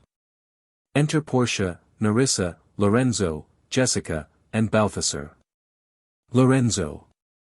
Madam, although I speak it in your presence, you have a noble and a true conceit of godlike amity, which appears most strongly in bearing thus the absence of your lord. But if you knew to whom you show this honor, how true a gentleman you send relief, how dear a lover of my lord your husband, I know you would be prouder of the work than customary bounty can enforce you. Portia. I never did repent for doing good. Nor shall not now, for in companions that do converse and waste the time together, whose souls do bear an equal yoke of love, there must be needs a like proportion of lineaments, of manners, and of spirit. Which makes me think that this Antonio, being the bosom lover of my lord, must needs be like my lord. If it be so, how little is the cost I have bestowed in purchasing the semblance of my soul from out the state of hellish misery. This comes too near the praising of myself. Therefore no more of it, hear other things. Lorenzo, I commit into your hands the husbandry and manage of my house, until my lord's return. For mine own part, I have toward heaven breathed a secret vow, to live in prayer and contemplation, only attended by Nerissa here, until her husband and my lord's return. There is a monastery 2 miles off, and there will we abide. I do desire you not to deny this imposition, the which my love and some necessity now lays upon you. Lorenzo. Madam, with all my heart, I shall obey you in all fair commands. Portia. My people do already know my mind, and will acknowledge you and Jessica in place of Lord Bassanio and myself. And so farewell, till we shall meet again. Lorenzo. Fair thoughts and happy hours attend on you. Jessica. I wish your ladyship all heart's content. Portia. I thank you for your wish, and am well pleased to wish it back on you. Fare you well, Jessica. Exeunt Jessica and Lorenzo. Now, Balthasar, as I have ever found thee honest true, so let me find thee still. Take this same letter, and use thou all the endeavor of a man. In speed to Padua, see thou render this into my cousin's hand, Dr. Bellario. And, look, what notes and garments he doth give thee. Bring them, I pray thee, with imagined speed, unto the Trinect, to the common ferry, which trades to Venice. Waste no time in words, but get thee gone. I shall be there before thee. Balthasar. Madam, I go with all convenient speed. Exit. Portia. Come on, Nerissa, I have work in hand that you yet know not of. We'll see our husbands before they think of us. Nerissa. Shall they see us? Portia. They shall, Nerissa. But in such a habit that they shall think we are accomplished with that we lack. I'll hold thee any wager. When we are both accoutred like young men, I'll prove the prettier fellow of the two, and wear my dagger with the braver grace, and speak between the change of man and boy, with a reed voice, and turn 2 mincing steps into a manly stride, and speak of phrase like a fine bragging youth, and tell quaint lies. How honorable ladies sought my love, which I denying, they fell sick and died. I could not do withal, then I'll repent, and wish for all that I had not killed them. And 20 of these puny lies I'll tell, that men shall swear I have discontinued school above a 12-month. I have within my mind 1,000 raw tricks of these bragging jacks, which I will practice. Nerissa. Why, shall we turn to men? Portia. Fie, what a question's that! If thou wert near a lewd interpreter. But come, I'll tell thee all my whole device. When I am in my coach, which stays for us at the park gate, and therefore haste away, for we must measure 20 miles today. Exeunt. Scene 5. The same. A garden. Enter Lancelot and Jessica. Lancelot. Yes, truly, for, look you, the sins of the father are to be laid upon the children, therefore, I promise ye, I fear you. I was always plain with you, and so now I speak my agitation of the matter. Therefore be of good cheer, for truly I think you are damned. There is but one hope in it that can do you any good, and that is but a kind of bastard. Hope neither. Jessica. And what hope is that, I pray thee? Lancelot. Mary, you may partly hope that your father got you. Not, that you are not the Jew's daughter. Jessica. That were a kind of bastard hope, indeed, so the sins of my mother should be visited upon me. Lancelot. Truly then I fear you are damned both by father and mother, thus when I shun Scylla, your father, I fall into Charybdis, your mother, well, you are gone both ways. Jessica. I shall be saved by my husband, he hath made me a Christian. Lancelot. Truly, the more to blame he, we were Christians. Enow before, e'en as many as could well live, one by another. This making Christians will raise the price of hogs, if we grow all to be pork-eaters, we shall not shortly have a rasher on the coals for money. Enter Lorenzo. Jessica. I'll tell my husband, Lancelot, what you say, here he comes. Lorenzo. I shall grow jealous of you shortly, Lancelot, if you thus get my wife into corners. Jessica. Nay, you need not fear us, Lorenzo, Lancelot and I are out. He tells me flatly, there is no mercy for me in heaven, because I am a Jew's daughter, and he says, you are no good member of the Commonwealth. For in converting Jews to Christians, you raise the price of pork. Lorenzo.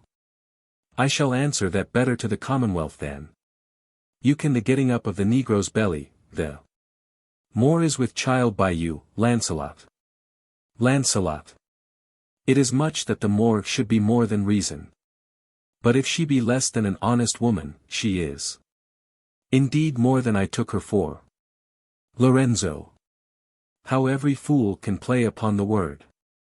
I think the best grace of wit will shortly turn into silence, and discourse grow commendable in none only but parrots. Go in, Sirrah, bid them prepare for dinner. Lancelot. That is done, sir, they have all stomachs. Lorenzo. Goodly lord, what a wit-snapper are you. Then bid them prepare dinner. Lancelot. That is done too, sir, only, cover is the word. Lorenzo. Will you cover then, sir? Lancelot. Not so, sir, neither, I know my duty. Lorenzo. Yet more quarrelling with occasion. Wilt thou show the whole wealth of thy wit in an instant? I pray. Tree, understand a plain man in his plain meaning. Go to thy fellows. Bid them cover the table, serve in the meat, and we will come in to dinner. Lancelot. For the table, sir, it shall be served in, for the meat, sir, it shall be covered. For your coming in to dinner, sir, why, let it be as humours and conceits shall govern. Exit. Lorenzo. O dear discretion, how his words are suited. The fool hath planted in his memory an army of good words. And I do know a many fools, that stand in better place, garnished like him, that for a tricksy word defy the matter.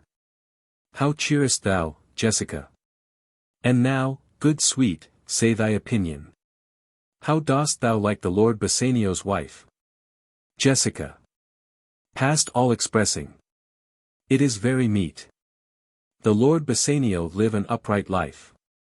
For, having such a blessing in his lady, he finds the joys of heaven here on earth. And if on earth he do not mean it, then in reason he should never come to heaven. Why, if two gods should play some heavenly match, and on the wager lay two earthly women, and Portia won, there must be something else pawned with the other. For the poor rude world hath not her fellow, Lorenzo, even such a husband. Hast thou of me as she is for a wife? Jessica. Nay, but ask my opinion too of that. Lorenzo. I will anon. First, let us go to dinner. Jessica. Nay, let me praise you while I have a stomach. Lorenzo. No, pray thee, let it serve for table talk. Then, howsoe'er thou speak'st, 'mong other things, I shall digest it. Jessica. Well, I'll set you forth. Exeunt. Act 4. Scene 1. Venice. A court of justice. Enter the Duke, the Magnificos, Antonio, Bassanio, Gratiano, Salerio, and others. Duke. What, is Antonio here? Antonio. Ready, so please your grace. Duke. I am sorry for thee, thou art come to answer.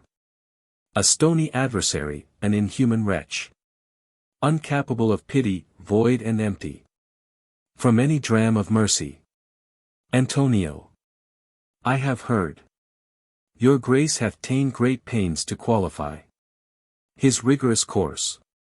But since he stands obdurate, and that no lawful means can carry me out of his envy's reach, I do oppose my patience to his fury, and am armed to suffer, with a quietness of spirit, the very tyranny and rage of his.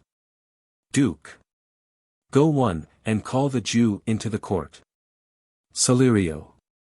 He is ready at the door, he comes, my lord. Enter Shylock. Duke. Make room, and let him stand before our face.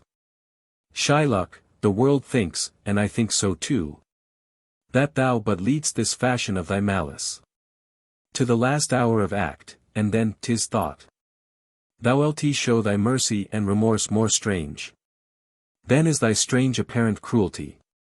And where thou now exact'st the penalty, which is a pound of this poor merchant's flesh, thou wilt not only loose the forfeiture, but, touched with human gentleness and love, forgive a moiety of the principal, glancing an eye of pity on his losses, that have of late so huddled on his back, enow to press a royal merchant down, and pluck commiseration of his state from brassy bosoms and rough hearts of flint, from stubborn Turks and Tartars, never trained to offices of tender courtesy.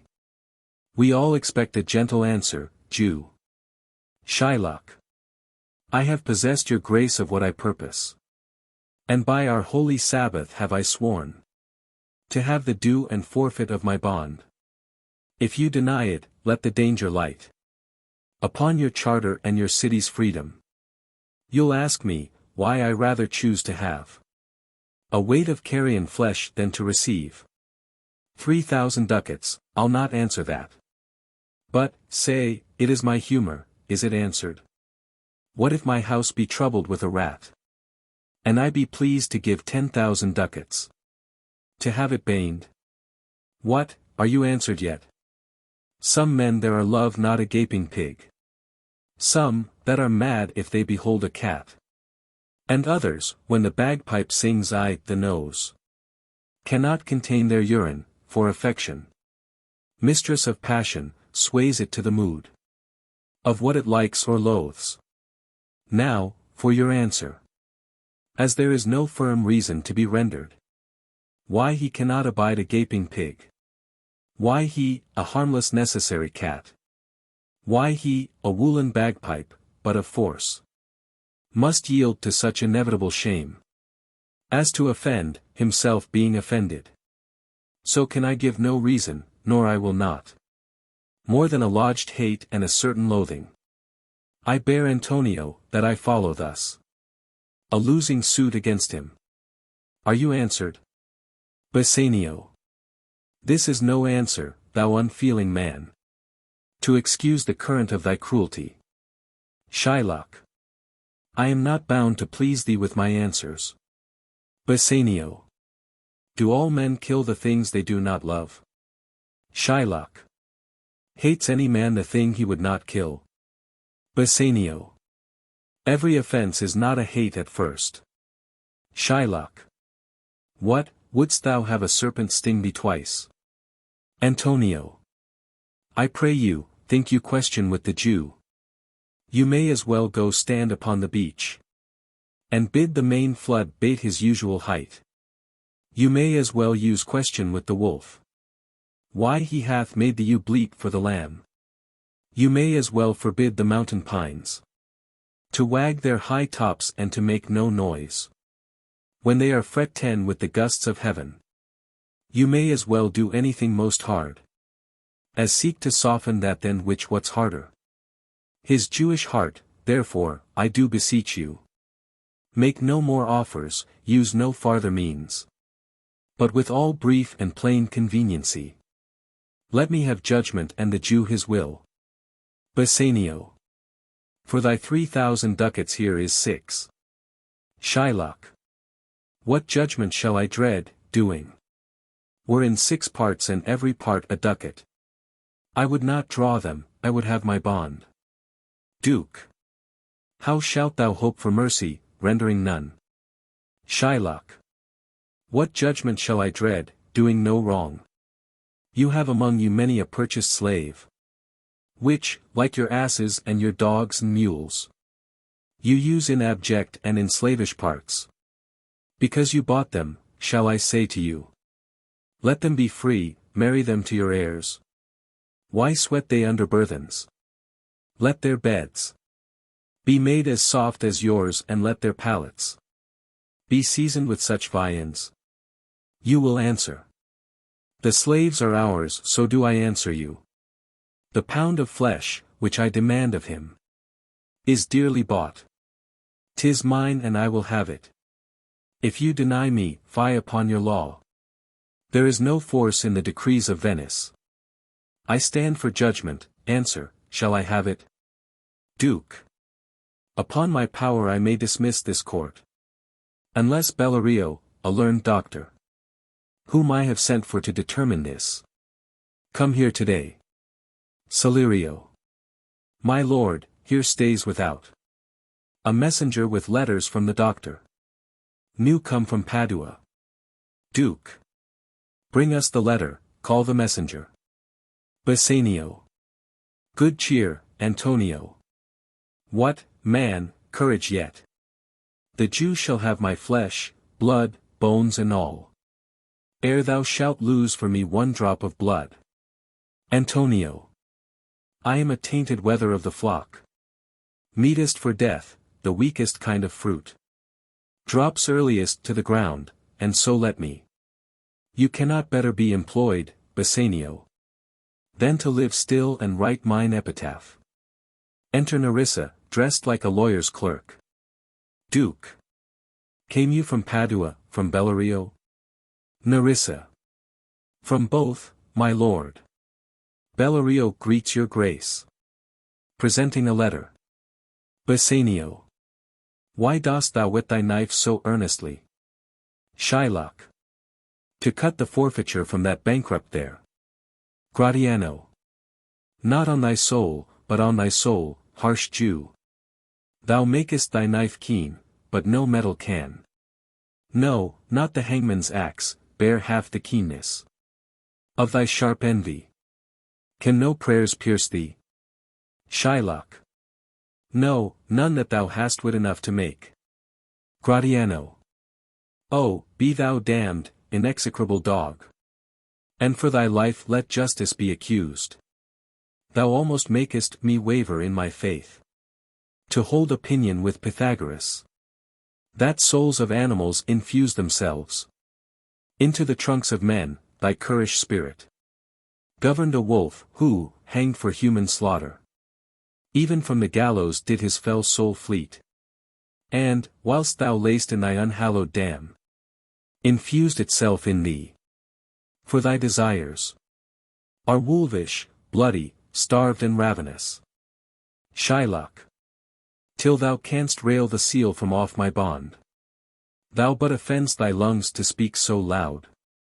Repair thy wit, good youth, or it will fall to cureless ruin. I stand here for law. Duke. This letter from Bellerio doth commend a young and learned doctor to our court. Where is he? Nerissa. He attendeth here hard by. To know your answer, whether you'll admit him. Duke. With all my heart. Some 3 or 4 of you. Go give him courteous conduct to this place. Meantime the court shall hear Bellerio's letter. Clerk. Reads. Your grace shall understand that at the receipt of your letter I am very sick, but in the instant that your messenger came, in loving visitation was with me a young doctor of Rome, his name is Balthasar. I acquainted him with the cause in controversy between the Jew and Antonio the merchant. We turned o'er many books together, he is furnished with my opinion, which, bettered with his own learning, the greatness whereof I cannot enough commend, comes with him, at my importunity, to fill up your grace's request in my stead. I beseech you, let his lack of years be no impediment to let him lack a reverend estimation, for I never knew so young a body with so old a head. I leave him to your gracious acceptance, whose trial shall better publish his commendation. Duke. You hear the learned Bellerio, what he writes. And here, I take it, is the doctor come. Enter Portia, dressed like a doctor of laws. Give me your hand. Come you from old Bellerio? Portia. I did, my lord. Duke. You are welcome, take your place. Are you acquainted with the difference that holds this present question in the court? Portia. I am informed thoroughly of the cause. Which is the merchant here, and which the Jew? Duke. Antonio and old Shylock, both stand forth. Portia. Is your name Shylock? Shylock. Shylock is my name. Portia. Of a strange nature is the suit you follow. Yet in such rule that the Venetian law cannot impugn you as you do proceed. You stand within his danger, do you not? Antonio. Aye, so he says. Portia. Do you confess the bond? Antonio. I do. Portia. Then must the Jew be merciful. Shylock. On what compulsion must I? Tell me that. Portia. The quality of mercy is not strained. It droppeth as the gentle rain from heaven. Upon the place beneath, it is twice blessed. It blesseth him that gives and him that takes. 'Tis mightiest in the mightiest, it becomes the throned monarch better than his crown. His scepter shows the force of temporal power, the attribute to awe and majesty, wherein doth sit the dread and fear of kings. But mercy is above this sceptred sway. It is enthroned in the hearts of kings. It is an attribute to God himself. An earthly power doth then show likest God's, when mercy seasons justice. Therefore, Jew, though justice be thy plea, consider this, that, in the course of justice, none of us should see salvation, we do pray for mercy. And that same prayer doth teach us all to render the deeds of mercy. I have spoke thus much to mitigate the justice of thy plea, which if thou follow, this strict court of Venice must needs give sentence gainst the merchant there. Shylock. My deeds upon my head. I crave the law, the penalty and forfeit of my bond. Portia. Is he not able to discharge the money? Bassanio. Yes, here I tender it for him in the court. Yea, twice the sum, if that will not suffice. I will be bound to pay it 10 times o'er. On forfeit of my hands, my head, my heart. If this will not suffice, it must appear that malice bears down truth. And I beseech you, rest once the law to your authority. To do a great right, do a little wrong. And curb this cruel devil of his will. Portia. It must not be. There is no power in Venice can alter a decree established. 'Twill be recorded for a precedent. And many an error by the same example will rush into the state, it cannot be. Shylock. A Daniel come to judgment. Yea, a Daniel. O wise young judge, how I do honor thee. Portia. I pray you, let me look upon the bond. Shylock. Here 'tis, most reverend doctor, here it is. Portia. Shylock, there's thrice thy money offered thee. Shylock. An oath, I have an oath in heaven. Shall I lay perjury upon my soul? No, not for Venice. Portia. Why, this bond is forfeit. And lawfully by this the Jew may claim a pound of flesh, to be by him cut off. Nearest the merchant's heart. Be merciful. Take thrice thy money, bid me tear the bond. Shylock. When it is paid according to the tenor, it doth appear you are a worthy judge. You know the law, your exposition hath been most sound, I charge you by the law, whereof you are a well-deserving pillar. Proceed to judgment, by my soul I swear. There is no power in the tongue of man to alter me, I stay here on my bond. Antonio. Most heartily I do beseech the court to give the judgment. Portia. Why then, thus it is. You must prepare your bosom for his knife. Shylock. O noble judge! O excellent young man! Portia. For the intent and purpose of the law hath full relation to the penalty, which here appeareth due upon the bond. Shylock. 'Tis very true, O wise and upright judge. How much more elder art thou than thy looks. Portia. Therefore lay bare your bosom. Shylock. Ay, his breast. So says the bond, doth it not, noble judge? Nearest his heart, those are the very words. Portia. It is so. Are there balance here to weigh the flesh? Shylock. I have them ready. Portia. Have by some surgeon, Shylock, on your charge, to stop his wounds, lest he do bleed to death. Shylock. Is it so nominated in the bond? Portia. It is not so expressed, but what of that? 'Twere good you do so much for charity. Shylock. I cannot find it, 'tis not in the bond. Portia. You, merchant, have you anything to say? Antonio. But little, I am armed and well prepared. Give me your hand, Bassanio, fare you well. Grieve not that I am fallen to this for you. For herein fortune shows herself more kind than is her custom, it is still her use to let the wretched man outlive his wealth, to view with hollow eye and wrinkled brow an age of poverty, from which lingering penance of such misery doth she cut me off. Commend me to your honorable wife. Tell her the process of Antonio's end. Say how I loved you, speak me fair in death. And, when the tale is told, bid her be judge whether Bassanio had not once a love. Repent but you that you shall lose your friend. And he repents not that he pays your debt. For if the Jew do cut but deep enough, I'll pay it presently with all my heart. Bassanio. Antonio, I am married to a wife, which is as dear to me as life itself.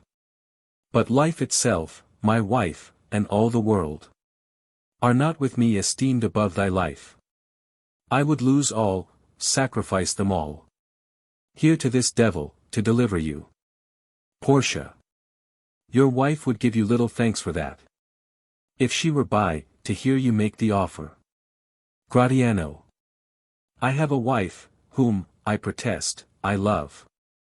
I would she were in heaven, so she could entreat some power to change this currish Jew. Nerissa. 'Tis well you offer it behind her back. The wish would make else an unquiet house. Shylock. These be the Christian husbands. I have a daughter. Would any of the stock of Barabbas had been her husband rather than a Christian? Aside. We trifle time, I pray thee, pursue sentence. Portia. A pound of that same merchant's flesh is thine. The court awards it, and the law doth give it. Shylock. Most rightful judge. Portia. And you must cut this flesh from off his breast. The law allows it, and the court awards it. Shylock. Most learned judge. A sentence. Come, prepare. Portia. Tarry a little, there is something else. This bond doth give thee here no jot of blood. The words expressly are, a pound of flesh. Take then thy bond, take thou thy pound of flesh. But, in the cutting it, if thou dost shed one drop of Christian blood, thy lands, and goods are, by the laws of Venice, confiscate unto the state of Venice. Gratiano. O upright judge. Mark, Jew, O learned judge. Shylock. Is that the law? Portia. Thyself shalt see the act.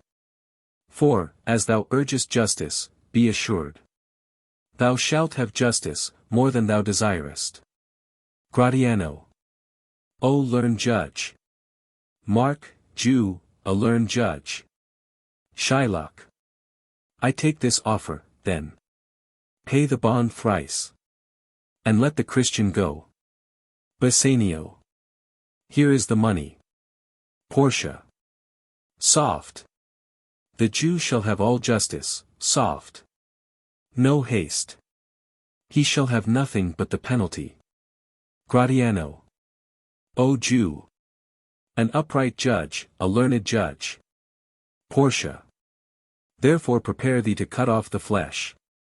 Shed thou no blood, nor cut thou less nor more. But just a pound of flesh, if thou cutt'st more.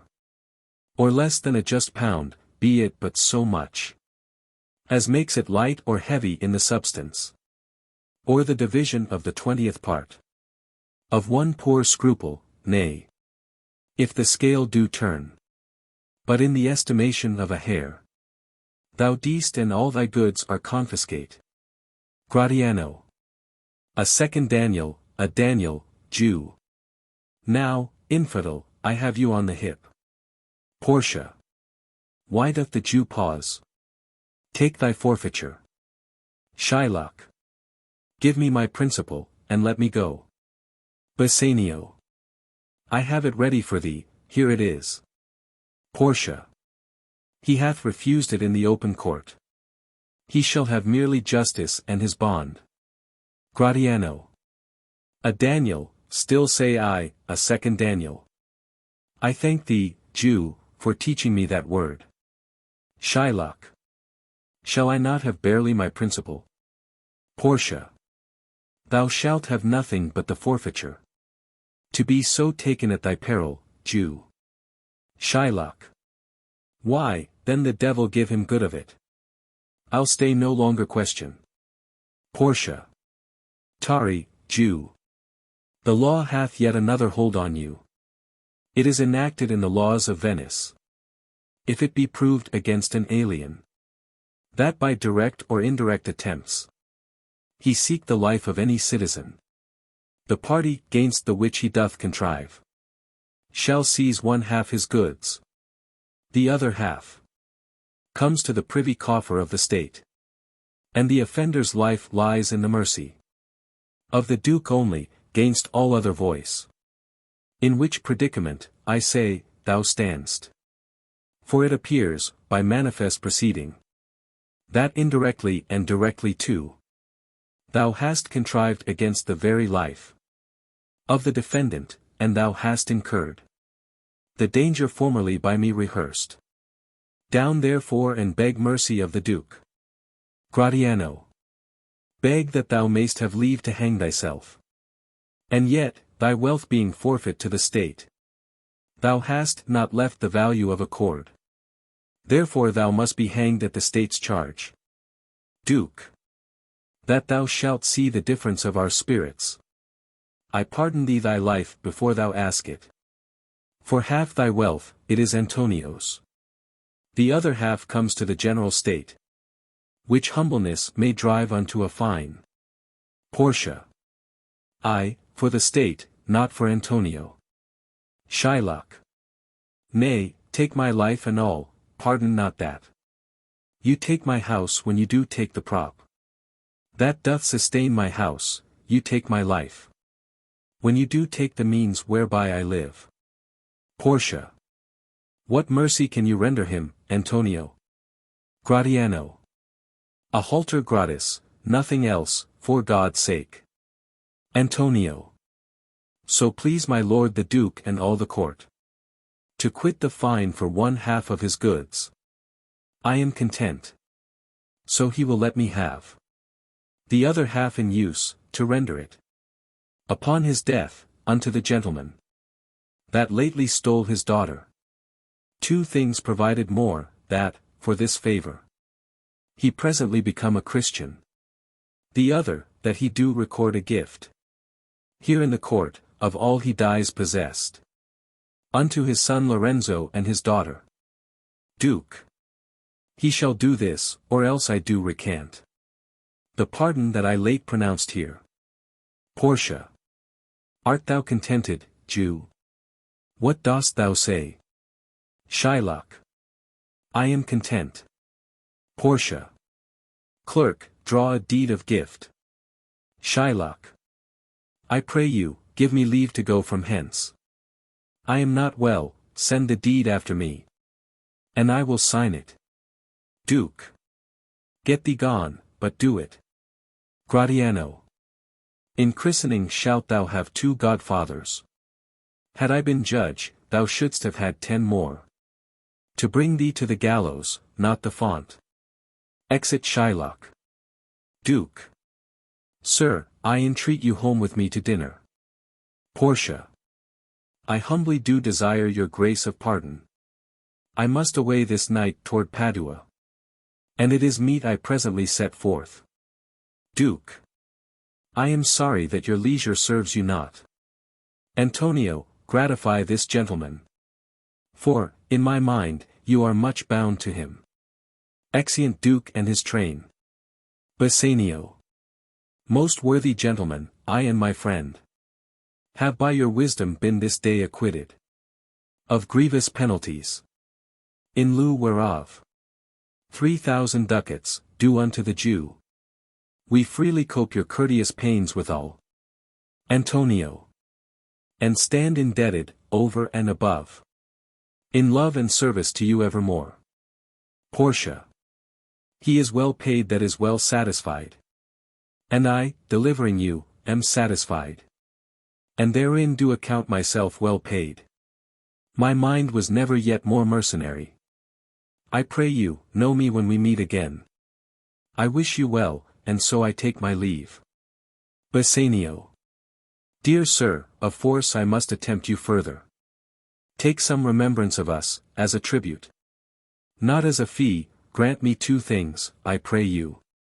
Not to deny me, and to pardon me. Portia. You press me far, and therefore I will yield. To Antonio. Give me your gloves, I'll wear them for your sake. To Bassanio. And, for your love, I'll take this ring from you. Do not draw back your hand, I'll take no more. And you in love shall not deny me this. Bassanio.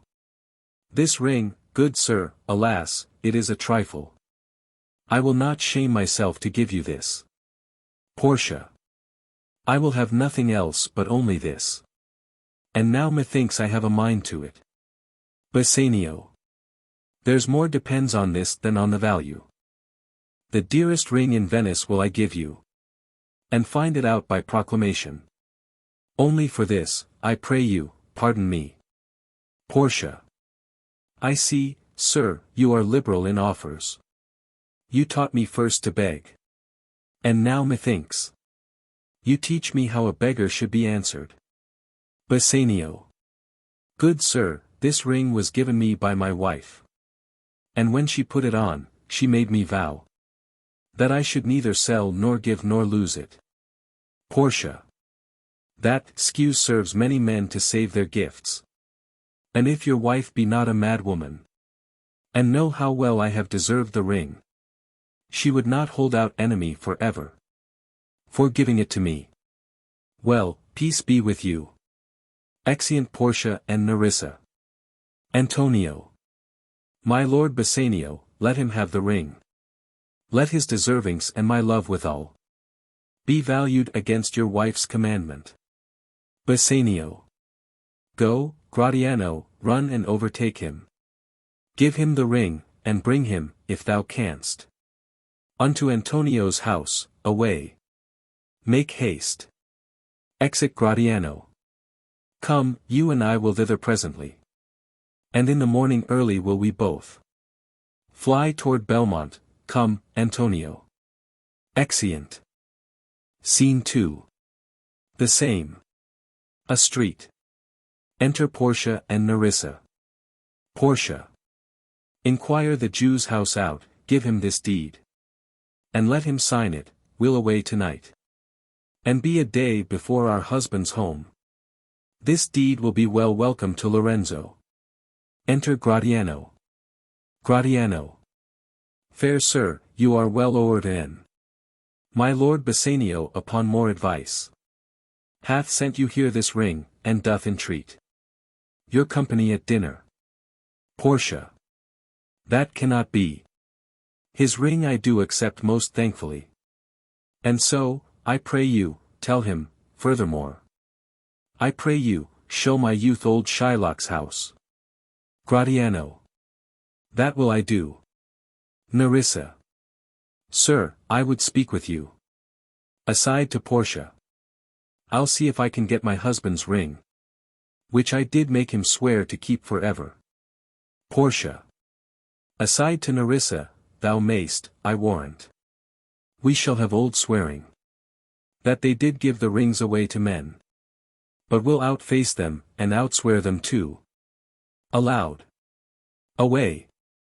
Make haste, thou knowest where I will tarry. Nerissa.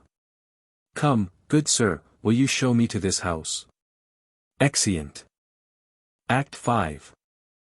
Scene 1. Belmont. Avenue to Portia's house. Enter Lorenzo and Jessica. Lorenzo. The moon shines bright, in such a night as this, when the sweet wind did gently kiss the trees, and they did make no noise. In such a night, Troilus methinks mounted the Trojan walls, and sight his soul toward the Grecian tents, where Cressid lay that night. Jessica. In such a night, did Thisbe fearfully o'ertrip the dew, and saw the lion's shadow ere himself, and ran dismayed away. Lorenzo. In such a night, stood Dido with a willow in her hand, upon the wild sea banks and wafted her love to come again to Carthage. Jessica. In such a night, Medea gathered the enchanted herbs that did renew old Eson. Lorenzo. In such a night, did Jessica steal from the wealthy Jew, and with an unthrift love did run from Venice as far as Belmont. Jessica. In such a night, did young Lorenzo swear he loved her well, stealing her soul with many vows of faith, and ne'er a true one. Lorenzo. In such a night, did pretty Jessica, like a little shrew, slander her love, and he forgave it her. Jessica. I would outnight you, did no body come. But, hark, I hear the footing of a man. Enter Stefano. Lorenzo. Who comes so fast in silence of the night? Stefano. A friend. Lorenzo. A friend. What friend? Your name, I pray you, friend. Stefano. Stefano is my name, and I bring word. My mistress will before the break of day be here at Belmont, she doth stray about. By holy crosses, where she kneels and prays for happy wedlock hours. Lorenzo. Who comes with her? Stefano. None but a holy hermit and her maid. I pray you, is my master yet returned? Lorenzo. He is not, nor we have not heard from him. But go we in, I pray thee, Jessica. And ceremoniously let us prepare some welcome for the mistress of the house. Enter Lancelot. Lancelot. Sola, sola. Waha, ho. Sola, sola. Lorenzo. Who calls? Lancelot. Sola. Did you see Master Lorenzo? Master Lorenzo, sola, sola. Lorenzo. Leave hollowing, man, here. Lancelot. Sola. Where? Where? Lorenzo. Here. Lancelot. Tell him there's a post come from my master, with his horn full of good news, my master will be here ere morning. Exit. Lorenzo. Sweet soul, let's in, and there expect their coming. And yet no matter, why should we go in? My friend Stefano, signify, I pray you. Within the house, your mistress is at hand. And bring your music forth into the air. Exit Stefano. How sweet the moonlight sleeps upon this bank. Here will we sit and let the sounds of music creep in our ears, soft stillness and the night become the touches of sweet harmony. Sit, Jessica. Look how the floor of heaven is thick inlaid with patines of bright gold. There's not the smallest orb which thou behold'st, but in his motion like an angel sings, still queering to the young-eyed cherubims. Such harmony is in immortal souls. But whilst this muddy vesture of decay doth grossly close it in, we cannot hear it. Enter musicians. Come, ho! And wake Diana with a hymn. With sweetest touches pierce your mistress' ear. And draw her home with music. Music. Jessica. I am never merry when I hear sweet music. Lorenzo. The reason is, your spirits are attentive. For do but note a wild and wanton herd, or race of youthful and unhandled colts, fetching mad bounds, bellowing and neighing loud, which is the hot condition of their blood. If they but hear perchance a trumpet sound, or any air of music touch their ears, you shall perceive them make a mutual stand, their savage eyes turned to a modest gaze. By the sweet power of music, therefore the poet did feign that Orpheus drew trees, stones and floods, since not so stockish, hard and full of rage.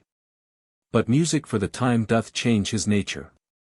The man that hath no music in himself, nor is not moved with concord of sweet sounds, is fit for treasons, stratagems and spoils. The motions of his spirit are dull as night, and his affections dark as Erebus. Let no such man be trusted.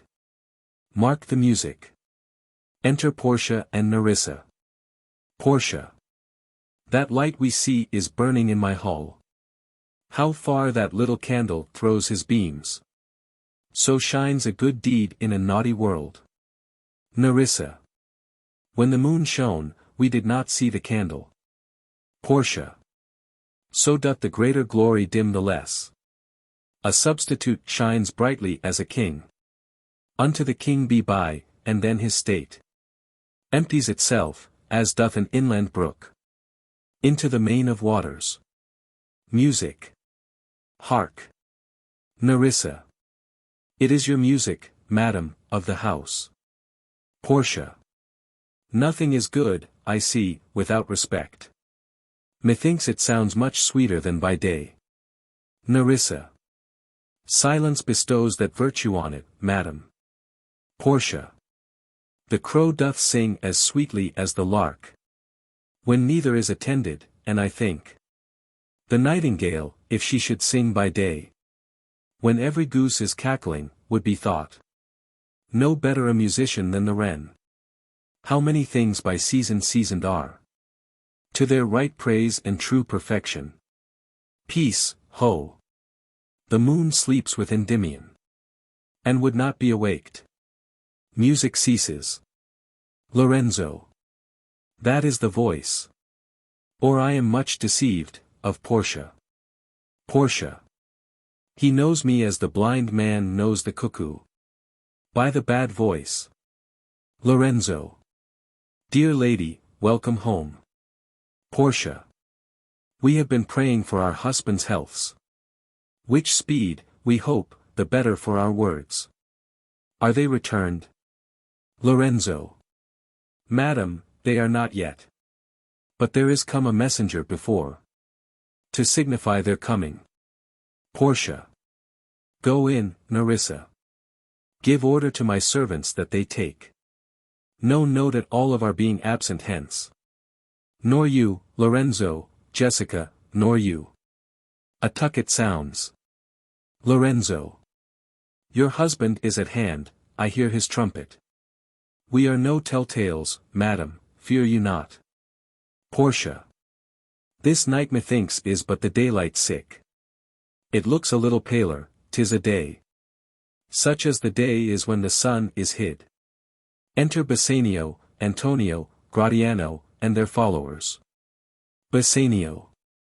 We should hold day with the antipodes, if you would walk in absence of the sun. Portia. Let me give light, but let me not be light. For a light wife doth make a heavy husband. And never be Bassanio so for me. But God sort all. You are welcome home, my lord. Bassanio. I thank you, madam. Give welcome to my friend. This is the man, this is Antonio, to whom I am so infinitely bound. Portia. You should in all sense be much bound to him. For, as I hear, he was much bound for you. Antonio. No more than I am well acquitted of. Portia. Sir, you are very welcome to our house. It must appear in other ways than words. Therefore I scant this breathing courtesy. Gratiano. To Nerissa, by yonder moon I swear you do me wrong. In faith, I gave it to the judge's clerk. Would he were guilt that had it, for my part. Since you do take it, love, so much at heart. Portia. A quarrel, ho, already. What's the matter?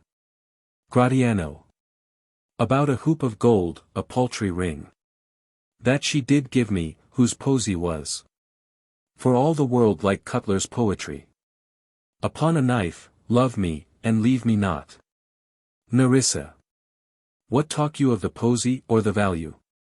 You swore to me, when I did give it you, that you would wear it till your hour of death, and that it should lie with you in your grave. Though not for me, yet for your vehement oaths. You should have been respective and have kept it. Gave it a judge's clerk. No, God's my judge. The clerk will ne'er wear hair on's face that had it. Gratiano. He will, and if he live to be a man. Nerissa. Ay, if a woman live to be a man. Gratiano. Now, by this hand, I gave it to a youth. A kind of boy, a little scrubbed boy. No higher than thyself, the judge's clerk. A prating boy, that begged it as a fee. I could not for my heart deny it him. Portia. You were to blame, I must be plain with you. To part so slightly with your wife's first gift. A thing stuck on with oaths upon your finger. And so riveted with faith unto your flesh. I gave my love a ring and made him swear never to part with it, and here he stands. I dare be sworn for him he would not leave it, nor pluck it from his finger, for the wealth that the world masters. Now, in faith, Gratiano, you give your wife too unkind a cause of grief. And, 'twere to me, I should be mad at it. Bassanio. Aside, why, I were best to cut my left hand off, and swear I lost the ring defending it. Gratiano. My lord Bassanio gave his ring away unto the judge that begged it, and indeed deserved it too, and then the boy, his clerk, that took some pains in writing, he begged mine. And neither man nor master would take aught but the 2 rings. Portia. What ring gave you my lord? Not that, I hope, which you received of me. Bassanio. If I could add a lie unto a fault, I would deny it, but you see my finger hath not the ring upon it, it is gone. Portia. Even so void is your false heart of truth. By heaven, I will ne'er come in your bed until I see the ring. Nerissa. Nor I in yours till I again see mine. Bassanio. Sweet Portia. If you did know to whom I gave the ring, if you did know for whom I gave the ring, and would conceive for what I gave the ring, and how unwillingly I left the ring, when naught would be accepted but the ring, you would abate the strength of your displeasure. Portia. If you had known the virtue of the ring, or half her worthiness that gave the ring, or your own honor to contain the ring, you would not then have parted with the ring. What man is there so much unreasonable? If you had pleased to have defended it with any terms of zeal, wanted the modesty to urge the thing held as a ceremony. Nerissa teaches me what to believe.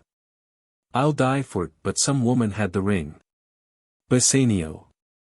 No, by my honor, madam, by my soul.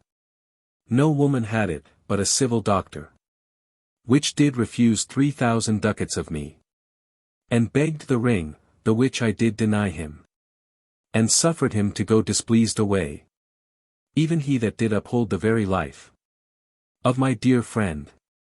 What should I say, sweet lady? I was enforced to send it after him. I was beset with shame and courtesy.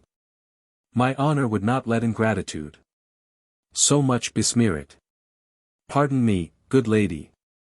For, by these blessed candles of the night, had you been there, I think you would have begged the ring of me to give the worthy doctor. Portia. Let not that doctor e'er come near my house, since he hath got the jewel that I loved, and that which you did swear to keep for me. I will become as liberal as you. I'll not deny him anything I have. No, not my body nor my husband's bed. Know him I shall, I am well sure of it. Lie not a night from home. Watch me like Argus. If you do not, if I be left alone, now, by mine honor, which is yet mine own, I'll have that doctor for my bedfellow. Nerissa. And I his clerk, therefore be well advised. How you do leave me to mine own protection. Gratiano. Well, do you so, let not me take him, then. For if I do, I'll mar the young clerk's pen. Antonio. I am the unhappy subject of these quarrels.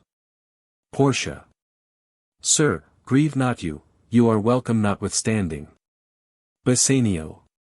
Portia, forgive me this enforced wrong. And, in the hearing of these many friends, I swear to thee, even by thine own fair eyes, wherein I see myself. Portia. Mark you but that. In both my eyes he doubly sees himself. In each eye, one, swear by your double self. And there's an oath of credit. Bassanio. Nay, but hear me. Pardon this fault, and by my soul I swear, I never more will break an oath with thee. Antonio. I once did lend my body for his wealth. Which, but for him that had your husband's ring, had quite miscarried, I dare be bound again. My soul upon the forfeit, that your lord will never more break faith advisedly. Portia. Then you shall be his surety. Give him this. And bid him keep it better than the other. Antonio. Here, Lord Bassanio, swear to keep this ring. Bassanio. By heaven, it is the same I gave the doctor. Portia. I had it of him, pardon me, Bassanio. For, by this ring, the doctor lay with me. Nerissa. And pardon me, my gentle Gratiano. For that same scrubbed boy, the doctor's clerk, in lieu of this last night did lie with me. Gratiano. Why, this is like the mending of highways. In summer, where the ways are fair enough. What, are we cuckolds ere we have deserved it? Portia. Speak not so grossly. You are all amazed. Here is a letter, read it at your leisure. It comes from Padua, from Bellario. There you shall find that Portia was the doctor. Nerissa there her clerk, Lorenzo here. Shall witness I set forth as soon as you. And even but now returned, I have not yet entered my house. Antonio, you are welcome. And I have better news in store for you than you expect. Unseal this letter soon. There you shall find 3 of your argosies. Are richly come to harbor suddenly. You shall not know by what strange accident I chanced on this letter. Antonio. I am dumb. Bassanio. Were you the doctor and I knew you not? Gratiano. Were you the clerk that is to make me cuckold? Nerissa. Ay, but the clerk that never means to do it. Unless he live until he be a man. Bassanio. Sweet doctor, you shall be my bedfellow. When I am absent, then lie with my wife. Antonio. Sweet lady, you have given me life and living. For here I read for certain that my ships are safely come to road. Portia. How now, Lorenzo? My clerk hath some good comforts too for you. Nerissa. Ay, and I'll give them him without a fee. There do I give to you and Jessica. From the rich Jew, a special deed of gift. After his death, of all he dies possessed of. Lorenzo. Fair ladies, you drop manna in the way of starved people. Portia. It is almost morning. And yet I am sure you are not satisfied of these events at full. Let us go in. And charge us thereupon interrogatories. And we will answer all things faithfully. Gratiano. Let it be so, the first interrogatory. That my Nerissa shall be sworn on is, whether till the next night she had rather stay, or go to bed now, being 2 hours today. But were the day come, I should wish it dark, that I were couching with the doctor's clerk. Well, while I live I'll fear no other thing so sore as keeping safe Nerissa's ring. Exeunt.